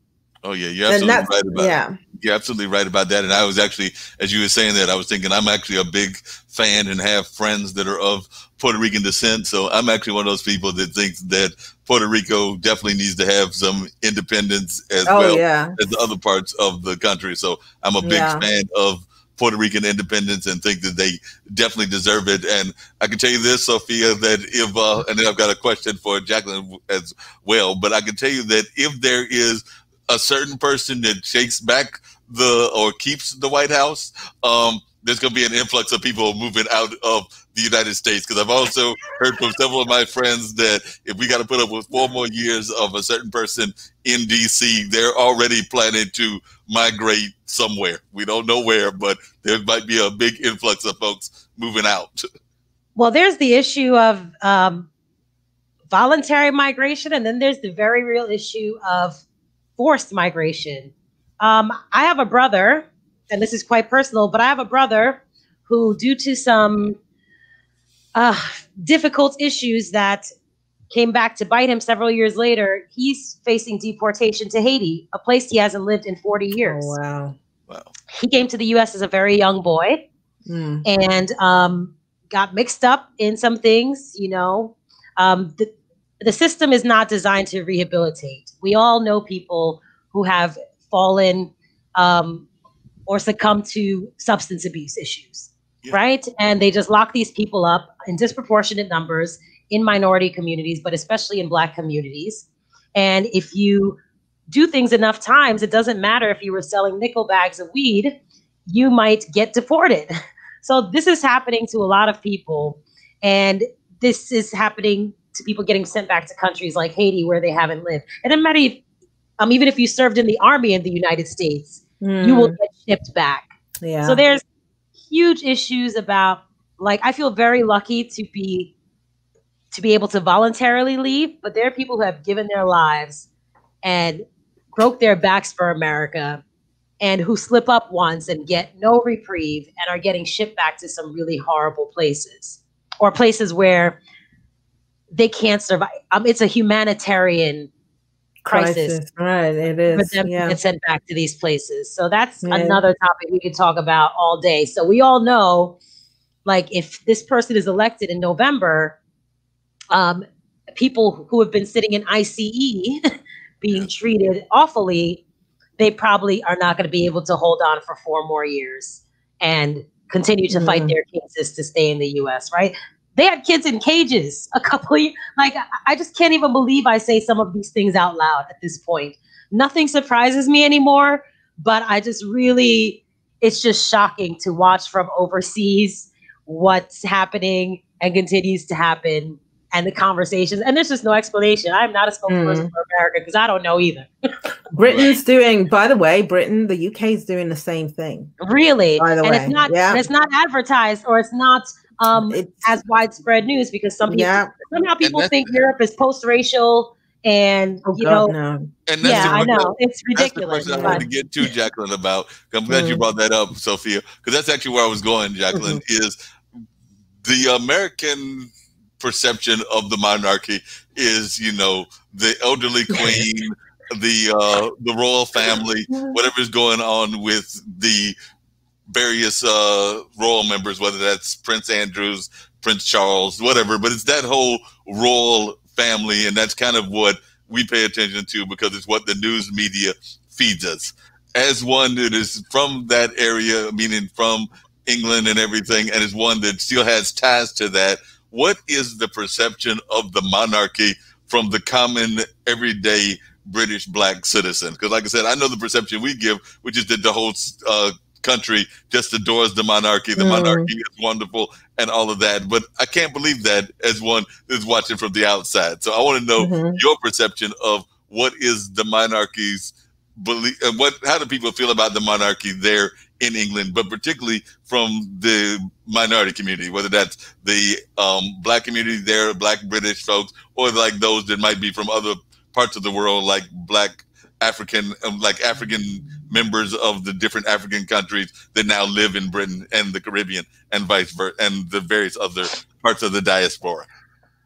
I think it really varies, and it varies across generations. The monarchy in Britain, it's a symbol of stability. It's like one of the few constants, right, of what it means to be British, is to have this line of royal people, right? And so while everything else is changing around people due to industrialization, technology, etc., people, mass unemployment, Britain losing its empire, the monarchy is continued, right? The monarchy has been that constant. So for a lot of people, it's that one thing that is unchanging. It can range from being a symbol of oppression for people through to, indifference. I think a lot of people now feel a little bit indifferent, and the more they mess up, the more demystified the monarchy is, and you see the human side of them and the things that they do that mess up.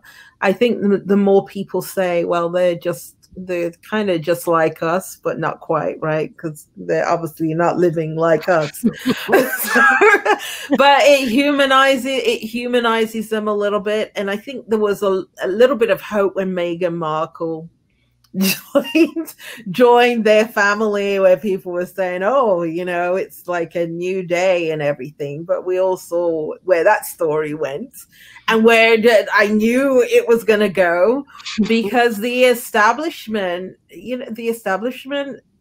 is racist. It's very much entrenched. It's very unchanging.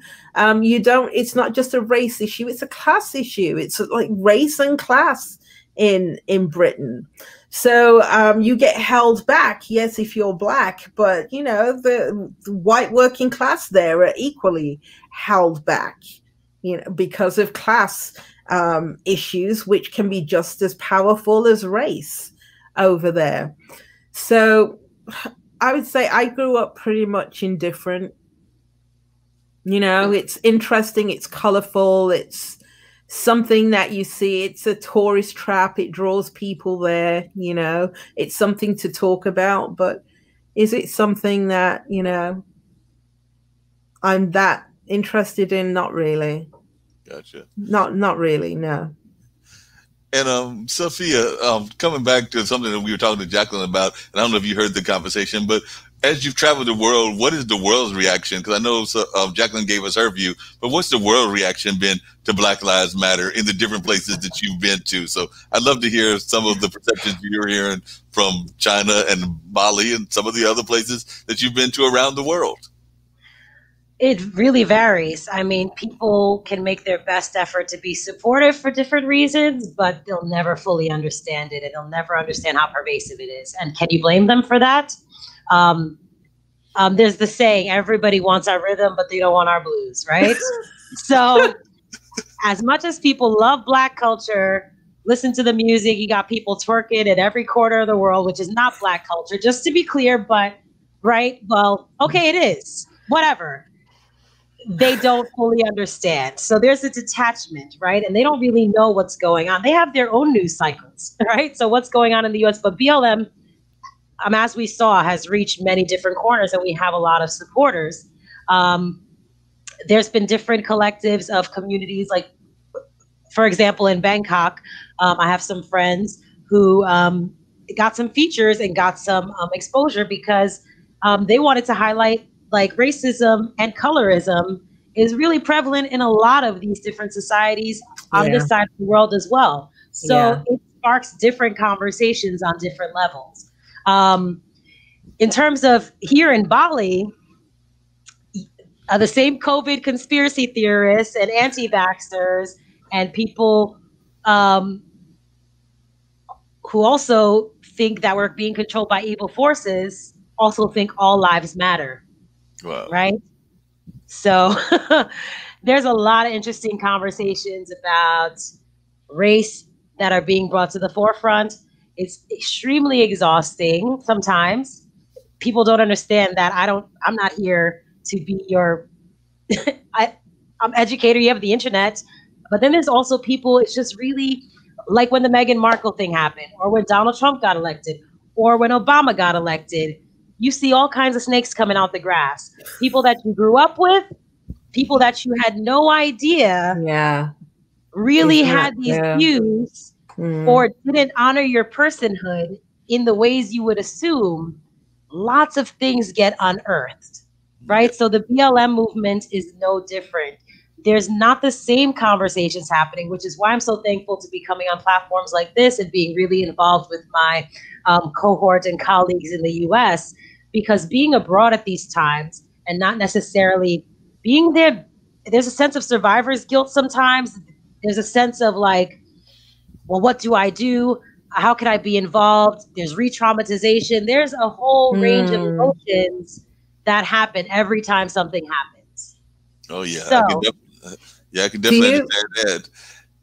Because even the colorism is very interesting, because you mentioned that, because I've become friends with a young Pakistani comedian. Well, she might be in her 30s or 40s, so maybe that's not considered all that young, but she's definitely in that, whatever that age range is. But she lives in LA, but she even talks about that being a Pakistani American. Like, I did not realize that in Pakistan and Afghanistan and some of those kind of countries, that something that I knew was very popular in our society in different times and phases was equally popular there. I did not realize until I got to know and talking to her that skin lightener was a big thing in those areas. All across Asia. Yeah. Wow. I mean, it's a white huge.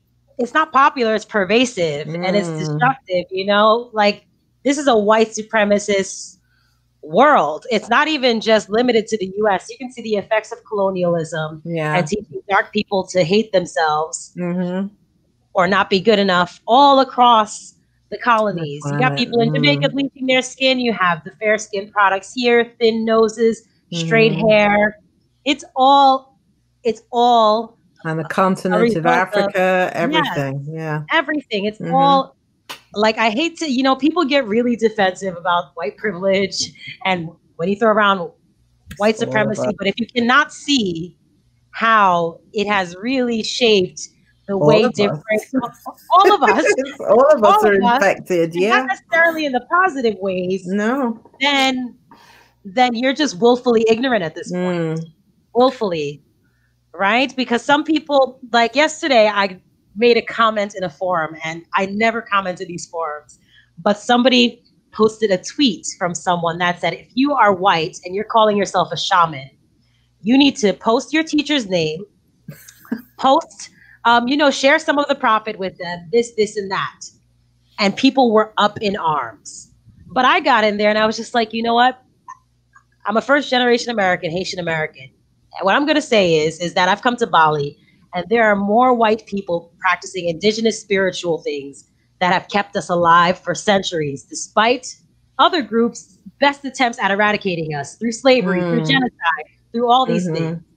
So if you're practicing these things, you really have to realize that, first of all, I am definitely going to side-eye you. Like, why this too? You know, there's a lot of talk about decolonizing wellness, decolonizing spirituality, because it just seems like, not that people own these things, but there's never credit given. It is a credit, yeah.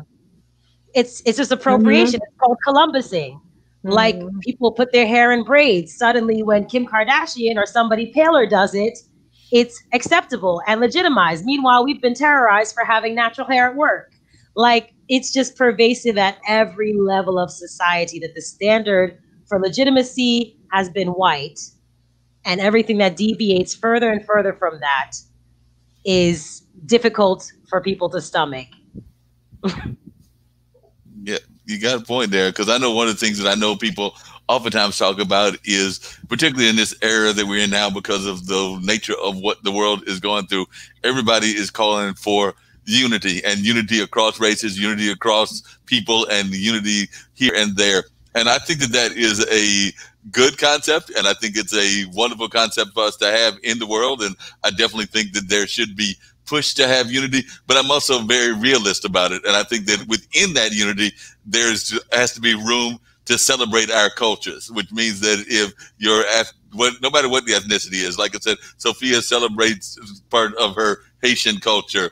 I'm sure that you celebrate the various aspects of yours as well, Jacqueline. I definitely celebrate my African-American part of my heritage, but I've also got some family members that are very much in the Native American culture and definitely do the powwow. So I definitely celebrate that aspect of my culture as well. So I think that there has to be some ability to definitely unify and to work on unifying as we try to move the world in a more positive direction in the 21st century and beyond. But I also think that we have to honor our past and honor our culture. So I'm just wondering what y'all's thoughts are on that. That's kind of my kind of spiel on it. Well, I like the idea of, I went through a training recently, and this was a racial justice training. And one of the things that they had us do right at the beginning was to, before we talk about who we are and our identity, was to acknowledge the identity of the first people here in this country. So it went as far as you had to go and do the research to find out whose land you were living on. Right? Like here in Queens, like, what tribal land are you on now? And as an opening to introducing who you are, one of the first things was to acknowledge, I reside on the land of, and then you would say whose land you were living on, which I found the whole exercise really empowering. But what it told me and what it drove me to do is to start thinking about shedding labels of black and white.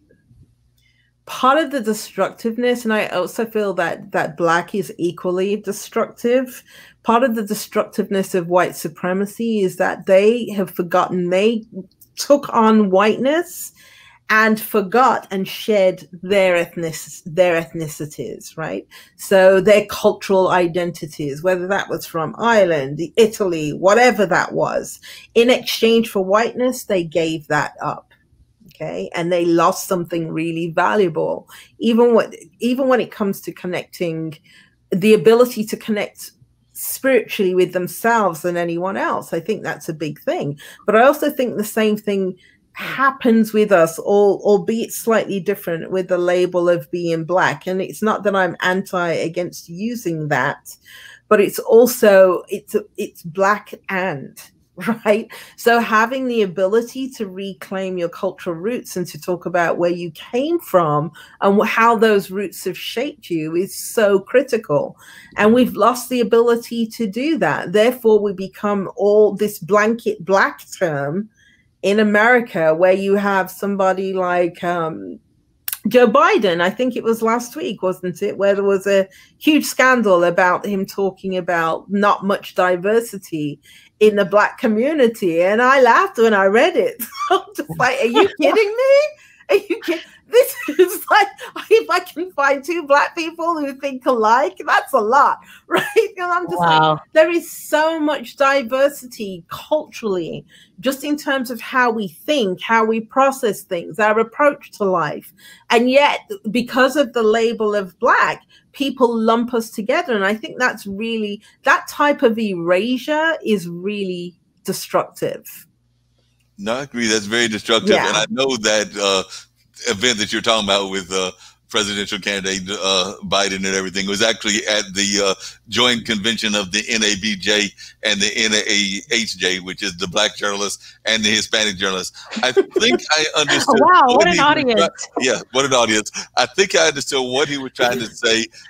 Just from being a student of politics and things of that nature. But I do agree that, you know, sometimes if you can't figure out how to phrase something, it's sometimes best to leave it alone and not just say it. Because what I think he was trying to say, and this is just my interpretation, I'm not going to be a defense person in terms of being defensive for him or even pro Biden or anti Biden or whatever. But I think what he was trying to say was that as a bloc, as a voting bloc, the Hispanic community does have a habit of being more like that vote is more more of a kind of like group vote, meaning that like probably about 90% or thereabouts of the Black vote will go to the Democratic candidate, whereas the Hispanic community is a little bit more split in the ways that they engage the voting bloc. I think that's what he was trying to say. But like I said, that's not the way it came off to any of the journalists that were there. I watched it after the fact. And even when he said that, I was like, I can't believe you said that. And just had this look on my face as I was watching it on the, I think they did it on YouTube, but I was watching the YouTube playback and I could not believe that. But there were a couple of gaffes that he had like that. He also tried to tell a joke, and sometimes, as we know, jokes can work, but sometimes jokes can also fall flat. Yeah. And the joke he tried to say was actually a defensive joke, because I think one of the questions that people have asked, and it's a legitimate question to ask, and it comes back to what we were talking about, Jacqueline, with ageism and things of that nature, was whether he is got enough cognitive abilities to run the White House and to run the country and things of that nature. So he made the comment, the person asked him that, and as his way of avoiding the question, he asked the questionnaire, who was an African-American man, had he taken a drug test. So he was asked about a cognitive test, and he asked him whether he had taken a drug test.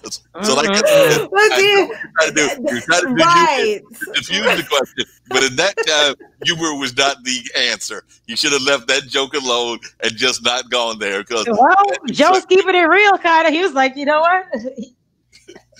That's a risky one. Like, he doesn't have that kind of comedic vibe. You are not George Carlin, bruh. You need to. Yeah, that's funny. Right. And the people, that's what's so interesting about America is that, you know, even though Black people have been here for 500 plus years, pretty much from the founding of the country, people are still stumbling around in the dark to find a language to talk about race. To me, that's fascinating. That's fascinating. That still people can't find ways to talk about race without running into these gaps and these problems.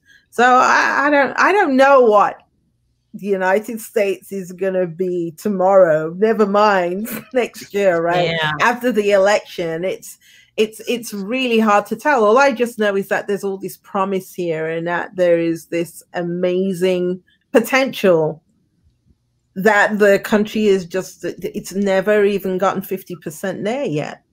Right. No, I definitely agree with you on that and everything. And then, of course, even on the political standpoint, then we've got the wild card throwing himself in. I think one of you mentioned Kim Kardashian, and of course, her husband Kanye has decided he wants to throw himself into the race as well. And nobody can really figure out why or what the whole purpose of that is. I definitely want to continue us engaging this kind of great dialogue, but we still got about another 30 minutes or so, but I do want y'all to also get a chance to talk about your respective companies. So, Jacqueline, if you would talk a little bit about what your company is, what the company does, and I would also like to hear from Sophia. Then we might get back into more of the global conversation. But I do want folks that are paying attention, watching, enjoying us both now as well as in the replays and everything to find out about your individual companies and how the companies are structured and websites that folks can find those companies at. So, Jacqueline, I'll start with you first. Tell us a little bit about the company, and then I'll go to you, Sophia. But start off with you, Jacqueline. Right. My company is bedohaveresults.com. So this is a coaching and development company, and I really work in the space of transformation. So this is helping people to move through transformative points in life, whether that is moving into a leadership position, whether that's someone desiring to move to or to up level their career if they're feeling stuck in that middle ground of their career, or even helping people to transition out and do what I call a 180 with their career. And that's to move it in a completely different direction than what it's been in. And you can find me at bedohaveresults.com. And the philosophy of my company, I named it after a quote from Zig Ziglar. And Zig Ziglar coined the phrase be, do, have. And it's all about us first being able to be the people that we envision ourselves to be. So that's speaking to the mindset and being able to develop a mindset of success. And a way to support that is first to tap into the being or the visioning part. Then you follow that up with an alignment of what you're doing. And it's only when the being and the doing is aligned that you can actually get or have the results that you're looking for. And there were just 5 things that I wanted to just say before we move to Sophia. So there are 5 different ways in which people can up level right now while the economy is down. So the first thing is I would say to people is to skill up. So go out and do an audit of your skill sets and figure out what is absolutely essential for now and also the post-COVID reality. So a lot of that has to do with skilling up in technological skill areas.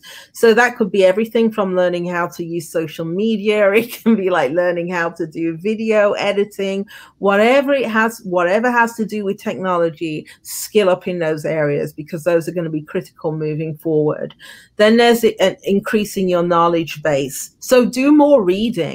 I'd encourage everybody, look at podcasts, read more books, crack open a newspaper, whether it's the digital or the paper kind, and read so you're staying current with emerging trends and you know what's going on in your industry, because we are firmly in the knowledge industry era. And so what you know is going to be equally valuable as what you can do. Then you want to expand your circle as well. So this has to do with connecting with people, pretty much like how we're connecting right here. So connect on social media, but also start networking. People are way more accessible now than they've ever been in any point in your career. So reach out to people and ask to connect with them. It's very simple. Do a virtual coffee, whatever it is you have to do, but start cultivating and building relationships. And that means being able to offer value first. Don't just ask and take, provide value, and value is going to start coming back to you. Then you want to be highly visible. So you want to be able to join different groups. And if you join a group, be visible, talk, offer information, don't just sit on the sidelines, but be visible in it, or even start your own group if you have to, right? And attract and build a community, because this is going to be valuable to you further on. And then the final thing is to embrace resetting your career, revitalization. Embrace it and look for anything that you can do right now to reposition yourself and renew yourself, because there isn't any other time that we have had where renewal is something that everybody is embracing right now, and where you're not going to be looked at as being crazy or aberrant if you do. So figure out what your next move is and embrace that renewal and revitalization. Thank you. All right, appreciate you. Definitely enjoy learning more about the company and everything of that nature. Do want to hear from Sophia and what her company is all about as well. I do have to tease Sophia about one thing though, because she did mention that she ran track back in the day. I cannot tell it now because as I was telling Jacqueline, I've been spending too much time in the refrigerator, and this has been going on for a number of years. So I used to run track too, but even when I ran, I was very bad. I was like the worst. I was the Charlie Brown of my track team, but I was, even back then, I was a good networker. So I recruited the other people that ran on the team, and I think we won 3 out of the 4 years because I went to a high school. It was a 3-year high school, but you could run in your senior year of junior high. So I ran 4 years, and like I said, we won 3 years. The year that we lost, I actually recruited somebody that I could beat. So I think that I might have been the reason that we lost, because I recruited somebody that I knew I could beat. He's since passed on, but he was a good friend of mine. And I was like, I know I can beat Jimmy. And like I said, I think we lost by a point or a half a point. So that was my track story and everything. And then the other thing that I was going to share with you that was a track story was this was ages ago. So in my senior year, I think it was going into my senior year, I went to a journalism summer camp, and there was a guy that was bragging about how he was the greatest track runner and things of that nature. I was the typical high school kid at that time, so I bragged too. I was like, yes, I'm good. I'm the best that there is, knowing good and well that I was horrible at tracks. I knew that he was probably going to beat me or whatever. So I talked myself, and this comes back to something we talked about, Jacqueline, because I've done that as a big adult and as a little kid. But I talked myself into not running against him. I think we set like a track time at UNC because I was going to a summer camp at UNC, and he was in Upward Bound. So I said, I'm going to run against him, and I talked myself out of running. But then I talked myself into going down there like hours later.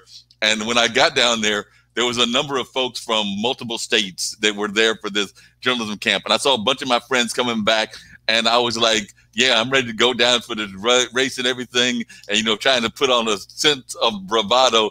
And at some point I'm like, so yeah, you know, head down. I know I'm about to get my hand handed to me, but I'm like, so I'm going down to the track race and I'm getting ready to go take on this guy.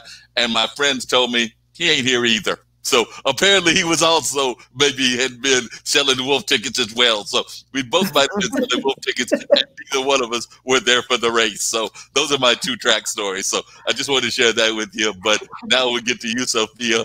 And I'm sure you were a much better runner, probably were very good at the field, and probably were good at whatever event you ran. But that's my story of being just an average runner, and probably didn't need to be trying to run the mile or the 880, which is what I was trying to run. But tell us about Flip the Script.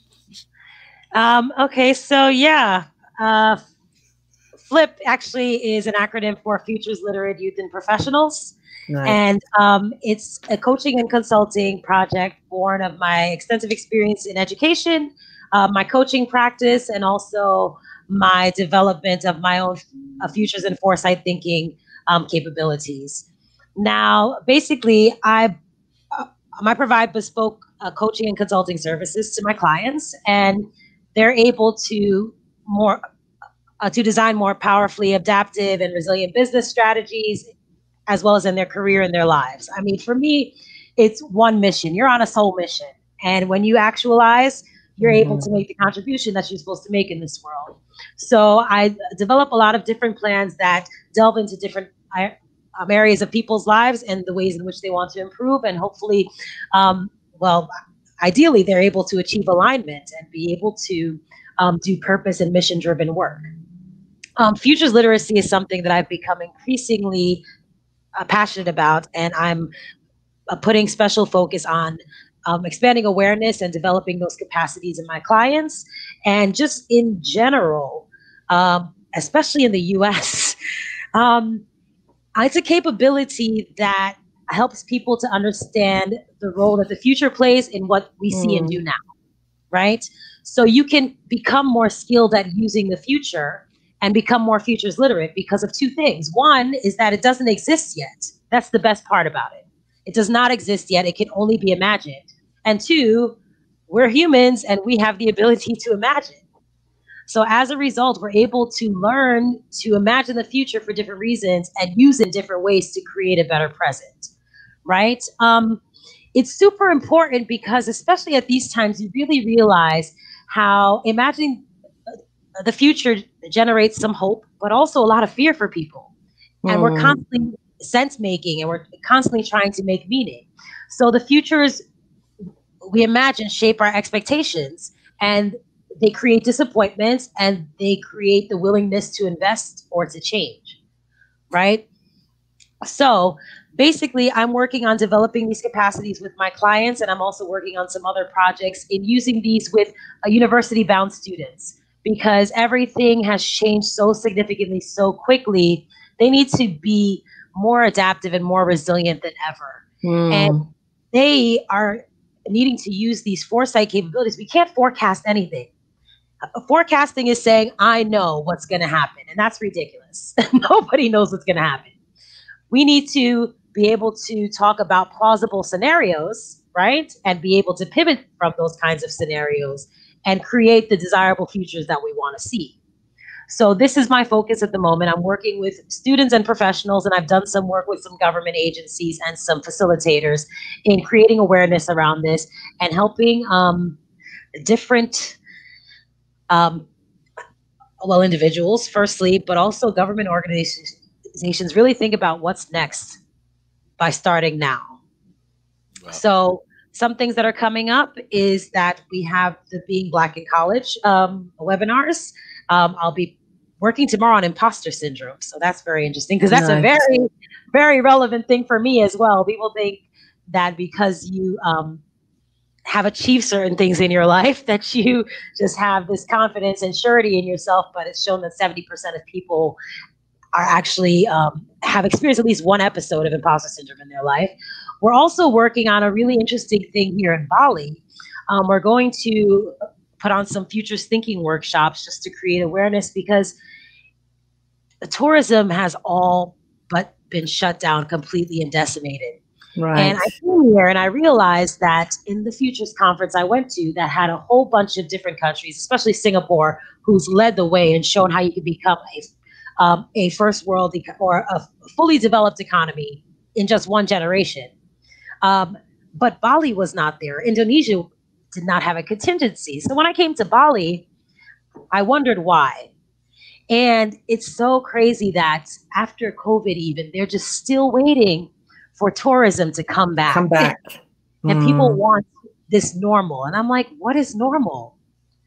So it's so critical on an individual level and within our little groups that we're in, whether it be our familial groups. You can use these kinds of strategies to plan your family futures. And I use futures plurally because there's not just one future for any of us. There's multiple. You can use it in the educational context. You can use it personally. You can use it on an organizational context. It's a really powerful methodology to add to your toolkit. So you talked a lot about upskilling. And that's what this is all about. We need to have like the Swiss Army knife of life and coping strategies, right? We need to be able to flip something out and be able to do it. So that's where I'm at as well. Wow. Yeah, and Jacqueline, lots of parallels in terms of just really zeroing in on what each client needs individually. Nobody is the same. We all have shared experiences, but they manifest themselves in our lives in such different ways. So it just really takes leaning in and honoring your past, leveraging your present, and elevating your future. That's what my goal is with my business. I love it. And I love the emphasis on resourcefulness. I'm thinking about the word MacGyver came into my head. I'm just like, yeah, we have to learn how to I know MacGyver. He's MacGyver life, right? Yeah, you remember he'd be in a blank room by himself and he still get out of there. I love that. Right. Well, I'm going to date myself because there was a MacGyver before MacGyver that had the same concept. It was the same idea, but like I said, I'm going to date myself here because, like I said, I'm in that upper 50 category. But for those of you that don't know, there was a amazing show. Most people know the cartoon character Batman and Robin, but around that same time was a show called The Wild Wild West, and in that particular TV show was a guy named Artemis Gordon. and he was like MacGyver. He would be on some wild, like some Western atmosphere, because, like I said, it was set in the West of the early America, and he would just mysteriously make something out of nothing, and then he'd be off the train, and you're sitting there going like, wait a minute. How you do that? I know. Right. Right. It's true. Listen, this is the age of MacGyver. So it's just like anything goes. It's about creating something out of nothing, using that imagination, like Sophia said, and really going for it in terms of the manifestation of what you can create. It's all bets are off right now.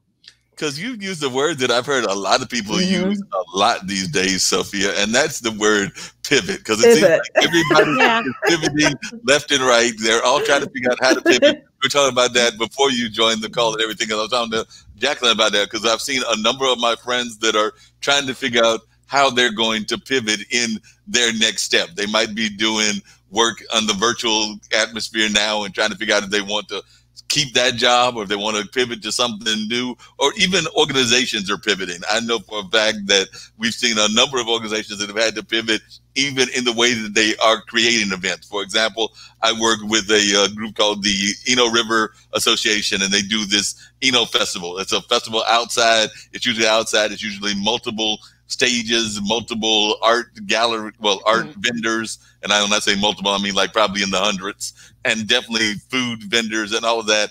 But we had to make it a virtual event this year. So we actually went into a theater that was not being used that much, did not have any audience, and had maybe, I did the pre-recorded part, because part of it was pre-recorded and part of it was live on the day that they went virtual. So I did the pre-recorded part with about 3 bands, and then the other folks did it with like maybe about 4 or 5 bands, and then there was like 2 or 3 that were not either pre-recorded at the venue or they weren't there live at the venue, but they were recording from their homes, and they all melded it into one big evening festival. So what would have been usually a 2-day festival was made into a virtual festival. So that's the way they did it. They definitely highlighted the artists and did them doing a little bit of a presentation on their artwork from a virtual standpoint, and even the sponsors came as well. So the only thing that we didn't have that I can recall was I don't think that they figured out a way to virtualize the food. So we couldn't have the virtual food element, but the rest of the elements were there in the festival. And of course the food was mentioned, but there was no virtual food experience, unfortunately. But that's one of the things that we've seen. So even the festivals have had to pivot. I know that a friend of mine was going to do they were going to do an outside poetry slam, socially distanced, so limited audience. I looked online and it looked like maybe 20 people were there in the event. And because of rain, they actually did move it inside, but still the limited audience, still not as many competitors and things of that nature. And we're seeing that with restaurants. So definitely, whether it's poetry, whether it's live events, whether it's whatever, everybody seems to be doing a massive job of pivoting. So pivoting seems to be the operative word of society right now. So, how are you encouraging? I'd love to hear from both of you. How are you encouraging people to do these pivots, and what advice are you giving them about pivoting? Because I do think that the pivot is the main thing that everybody is doing now. So I'll start with you, Sophia, and then work my other way. So Sophia, how are you encouraging people to make that pivot? Well, we're each on our own respective journey. So first and foremost, you need to honor that, right?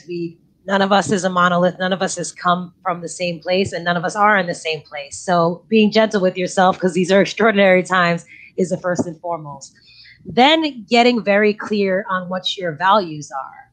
Like, if your work is not aligned with your values, you're not going to be happy, right? And if it doesn't give you the career capital you need, or meet your familial needs or your financial expectations, then you're not going to be happy. So really getting clear on your values and being able to kind of force rank what those things mean for you and the careers you want to pursue and how you want to spend your time. The number one thing for all of us is that time is our most valuable asset, right? Mm. That's the only thing we can't ever get more of. So if you're spending a whole bunch of time spinning your wheels and pivoting in this direction, but never actually moving forward towards being fulfilled and having your dreams actualized, then that was just a lot of time wasted. So not everybody's ideas of actualization are the same, and that's okay too. Some people will be very happy spending all of their time, for example, working night and day to find the cure for cancer. Okay, that's an example.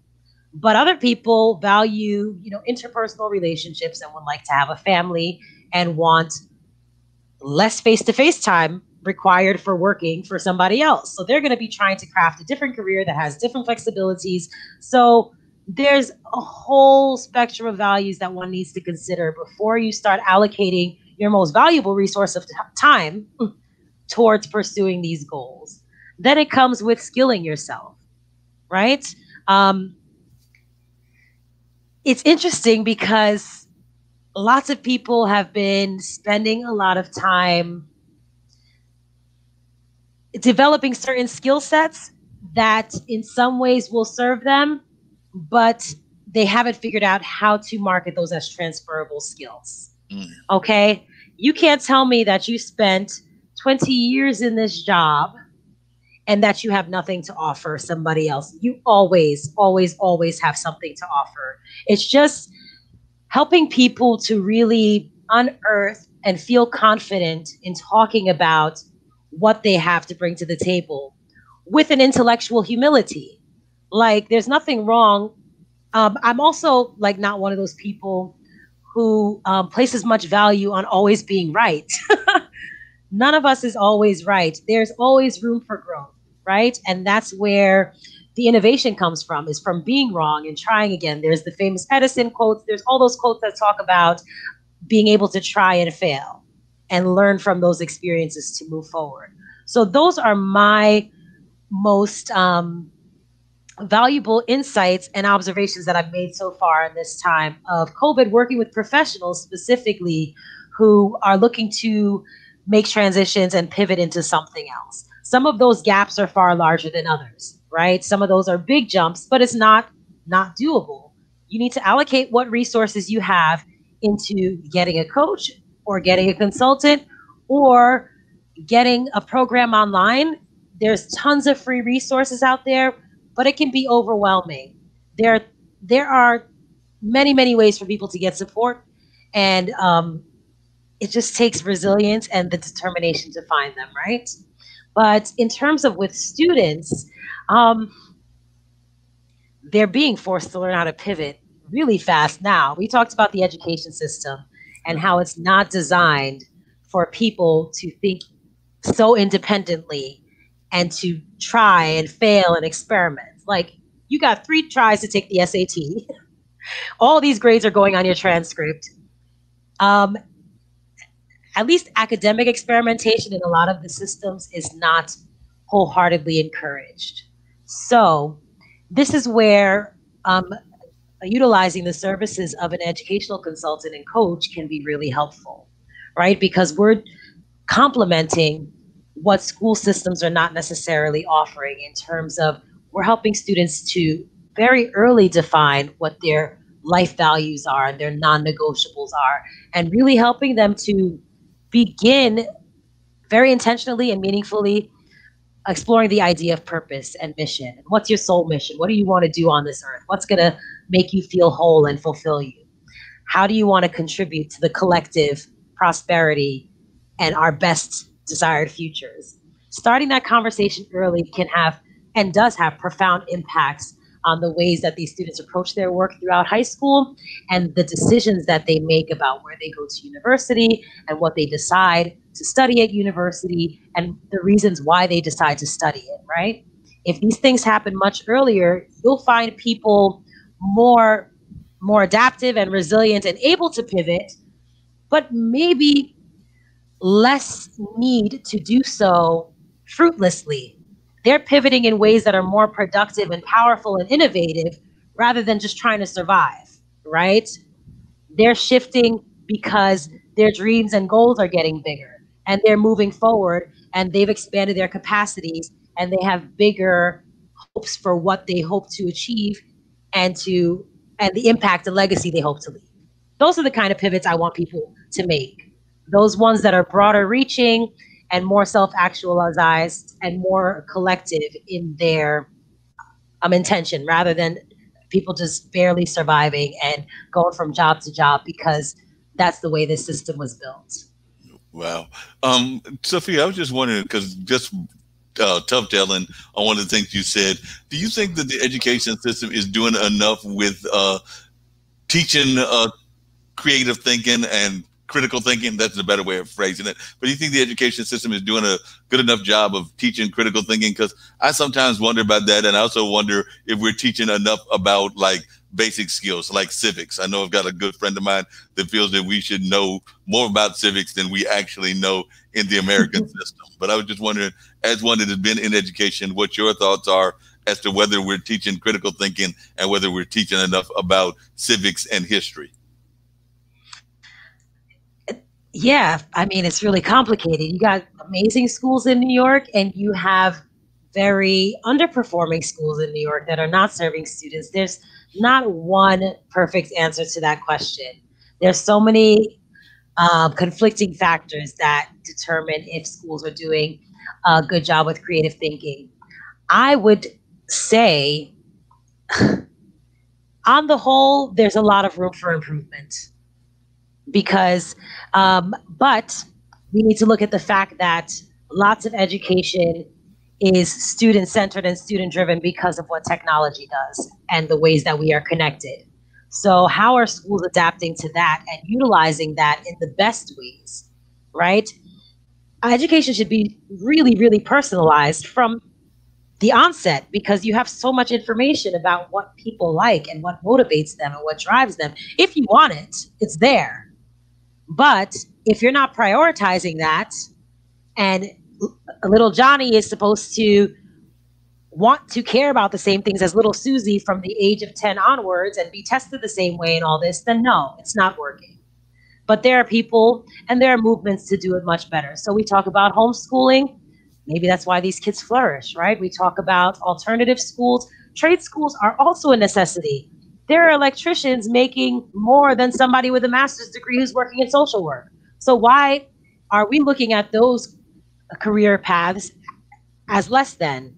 As a society, that makes no sense, right? So there's all kinds of different constructs that need to be reassessed and reconfigured for us to move forward and help people just be actualized and develop their critical thinking skills in order to find their way to what they actually want to be doing.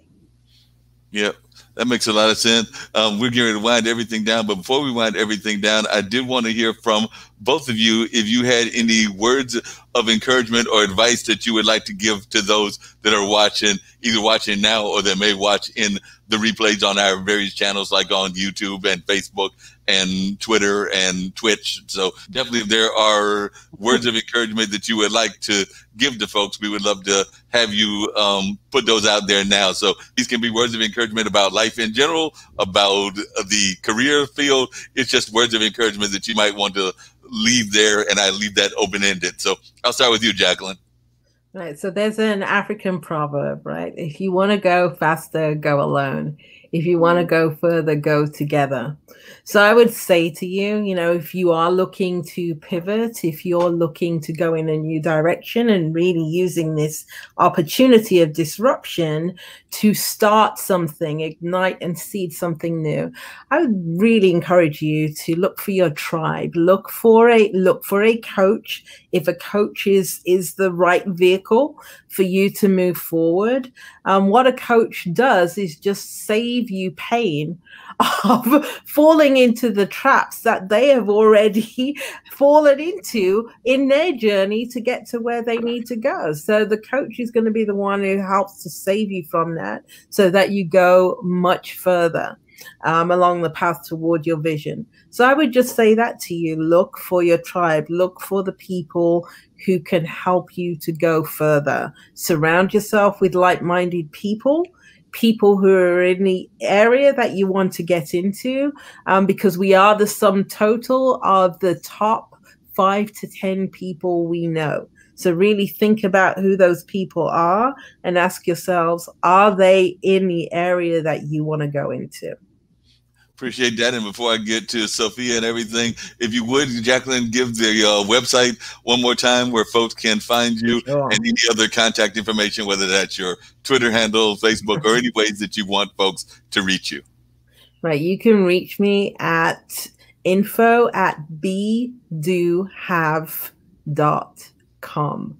bedohave.com. So that's the email address. My website is bedohave.com. You can reach me there. Appreciate you. Thanks a lot. Sophia, it's on you. Tell folks how they can reach you. Definitely those words of encouragement as well. So any words of encouragement that you want to give folks, no matter what they're going on in life. Like I said, they can be general words of encouragement or more specific. It's up to you as to how you want to phrase it. But I leave you to give us some words of encouragement. Well, I really loved what Jacqueline said about a coach being a person who can help you navigate your journey because they've been there and done that. And especially in this day and age right now, since quarantine, I don't know if y'all have noticed, but everybody's a coach at this point. And there's people on my Facebook ads, I can help you make $10 million in your first week of business and all these things. And stepping into this space as an independent entrepreneur, you wonder, am I doing this right? Right. And what I want to encourage people to realize is that you're absolutely doing this right. There's only one you. And being at your most authentic is where you're going to make your biggest impact. So your past self doesn't really need you at all, but your future self does. We've all been on a long journey, and we need to honor our past because that's what made us who we are. But flipping the script is about changing that narrative and creating the narrative that you want for your present and your future, right? So it's about letting go of old stories about why we can't or shouldn't or haven't or won't, and just focusing on what we will do and what we have now, being grateful for the moment as well. Things are tough for a lot of people out there. I mean, we have all gone through our collective ups and downs and our own personal struggles. So it's really about just being authentic and utilizing the resources that are out there for you, connecting with people and honoring your past, leveraging your present, and leaning into your future. You can reach me, website under maintenance, but you can reach me on LinkedIn. I'm Sophia Bazile at Futures Literate Youth and Professionals. Sounds great. And definitely I'm hoping that folks will reach out to you. And you're so right about the fact that there are coaches, particularly this new normal, that are always trying to give us advice, sometimes advice that we don't necessarily want, because I don't know if y'all have noticed this, but we did get a couple of comments from different sources, whether that was Twitch or some of the other places. But I'm pretty sure that at least one of the folks that was making at least 3 or 4 of those comments was from that whole Bitcoin kind of community and things of that nature. So they were definitely trying to use us as a platform to promote the folks getting into that. So like I said, that's not something that I'm a big proponent of or a big fan of, but I did notice that they were there. So I think that we find folks that find ways to crash the conversation and put their own agendas out there and things of that nature. But that does happen no matter what the conversation is. But I did notice that they were there. There was some more legitimate folks, because I did see that Coyote 1201, that's their handle that they were going by, made a comment about BLM and definitely were giving support to that community, and they didn't seem to have any other sort of agenda with their comments and things of that nature. So we did see that going on. So I do want to thank both you, Jacqueline, and you, Sophia, for being on the show. I definitely enjoyed the conversation. I think that we covered a lot of topics and gave a lot of things for folks to reflect on. Like I said, some folks were catching us live. We did get some hearts and some likes and some thumbs ups during the course of the conversation. So I did appreciate that, seeing that from my producer, Ankit, and from a few other folks. I saw that Ankit definitely made one of the comments, and did Lisa Long and a couple of other folks that were also letting us know that they were watching and were enjoying the conversation. As a part of the IBM.TV family, I can tell you that I thoroughly enjoyed the conversation, and you are definitely welcome to come back on either this platform or one of my 2 other shows that I do here on this network. So anytime that y'all want to come back on, I would welcome y'all to come back on and share your knowledge, share your skill sets. And also, if there's just things that you want to let us know about or that you're concerned about, even what's going on in your life, Sophia, with your brother, if there's anything we can do to help in that dialogue and to help in that conversation, we would love to do that. So we do like to use this as a platform to be not just involved in the engagement of the conversation, but also in activism. So definitely that's one of the ways that I look at it as being is an activist tool. So I will say that to you, Sophia, and I'll say that to anybody else, Jacqueline, if there's things going on in your life that you are concerned about, we do feel that this is a platform for that as well. So do know that you do have this platform to share your issues, to share your story, and to have calls for action as well. So that's one of the things that we're very proud of here at our at the network, as well as just me myself. That's one of the things that I've done all my life. So definitely anything that I can do to help, just reach out to me. I can be found at bluesradio@gmail.com, and of course at these various platforms here, of course on LinkedIn and all the other platforms that are out there. So definitely I would say that as we continue these dialogues, I do welcome y'all to come back on whenever you're able to, because I thoroughly enjoyed the conversation, and I thought that we covered a lot of great ground and a lot of interesting things that were out there that needed to be discussed. Speaking of interesting things, and just as a closing thought, I will tell you that I just learned, because I was watching some of the news briefs, that here at UNC, they have decided that all Chapel Hill classes are going to be going online because they apparently had some COVID cases. There were a number of COVID cases. So they were trying to do that balancing act of some online and some offline. But because of the COVID cases, they have now made that decision that all of those classes will be going online. And they're asking whether other UNC school systems will follow suit. But it does look like UNC in Chapel Hill that they are about to go entirely online because of having a couple of spikes in cases. I believe there were some at some frat houses and some other places. So they've already seen that in the early days of going back to school. So they've now made that shift to going online. So don't know if y'all have any closing thoughts about what's going on with COVID, but yeah, I can leave that as well. If you have any closing thoughts for about a minute or two before we get ready to wrap everything up. But I did see that that was just announced. So Jacqueline, do you have any thoughts about how we're doing in terms of addressing the pandemic? And the same for you, Sophia, before I wrap everything up.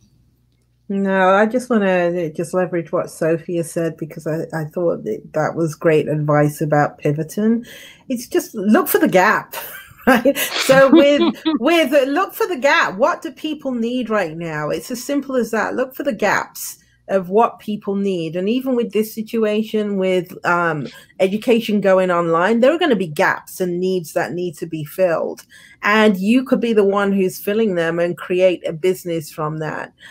It's that simple. Be observant, look for the gaps, ask the right questions, and then before you know it, you have a viable business idea. Definitely. Any final thoughts on that note, Sophia? And then after that, I'm going to bring our ambassador up and the IBM.TV family commercial as well. But our ambassador tells folks how to wash hands and, cover your hands when sneezing and some very basic things. It's actually Ankit, our producer, or one of our producers, is his young daughter that we use as our ambassador. But any final thoughts before I bring the ambassador up?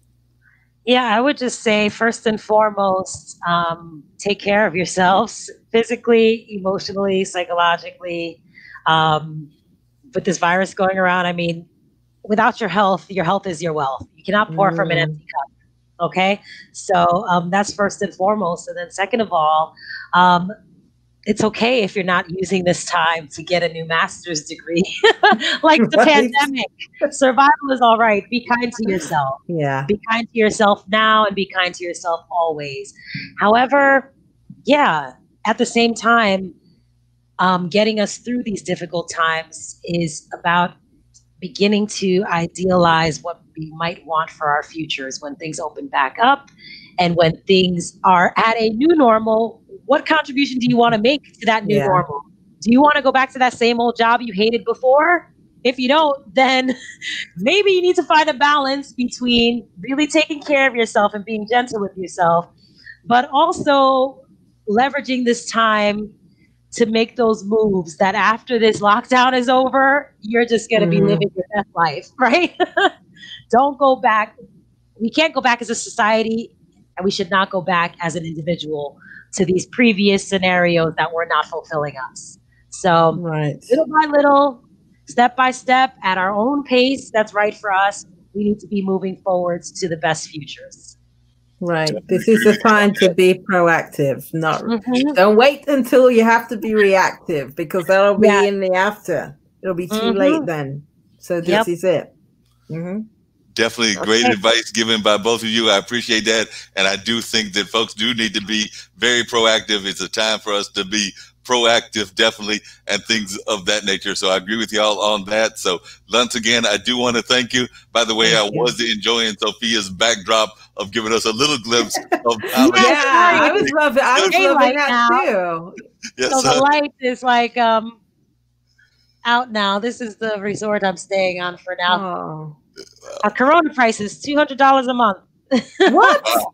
Yeah, I know. I'm telling you, girl. Maybe I'll be coming. Maybe I'll be traveling to Bali. Sounds like there might be some trips coming to Bali very soon. I might have to make that too, if that's the kind of price that they're talking about. But definitely, like I said, thank y'all. And here's the ambassador. And that will wrap up Mullings Music and Memories for this particular edition. And of course, on Wednesday afternoon, between the hours of 4 and 7, we've got the online dinner party. And I've got a number of great guests that'll be on that as well. And then, of course, we'll be back next Monday with more exciting guests. So definitely want to thank y'all for being on, and do know that y'all are now part of the IBM.TV and the Marc Lee family. So definitely consider y'all part of the family, and definitely look forward to continuing these conversations, both online as well as at some point or another, whenever we get back into a new world, being in a place that we can see each other physically and in person. That's what I'm looking forward to at some time or another. But right now, here's the ambassador. Corona से कैसे बचेंगे? Hand होकर और ऐसे अपने खांसी के बाद ऐसे करेंगे, अच्छू अच्छू अच्छू। और कोरोना वायरस को धन्यवाद हमारा म्यूजिक सुनने का।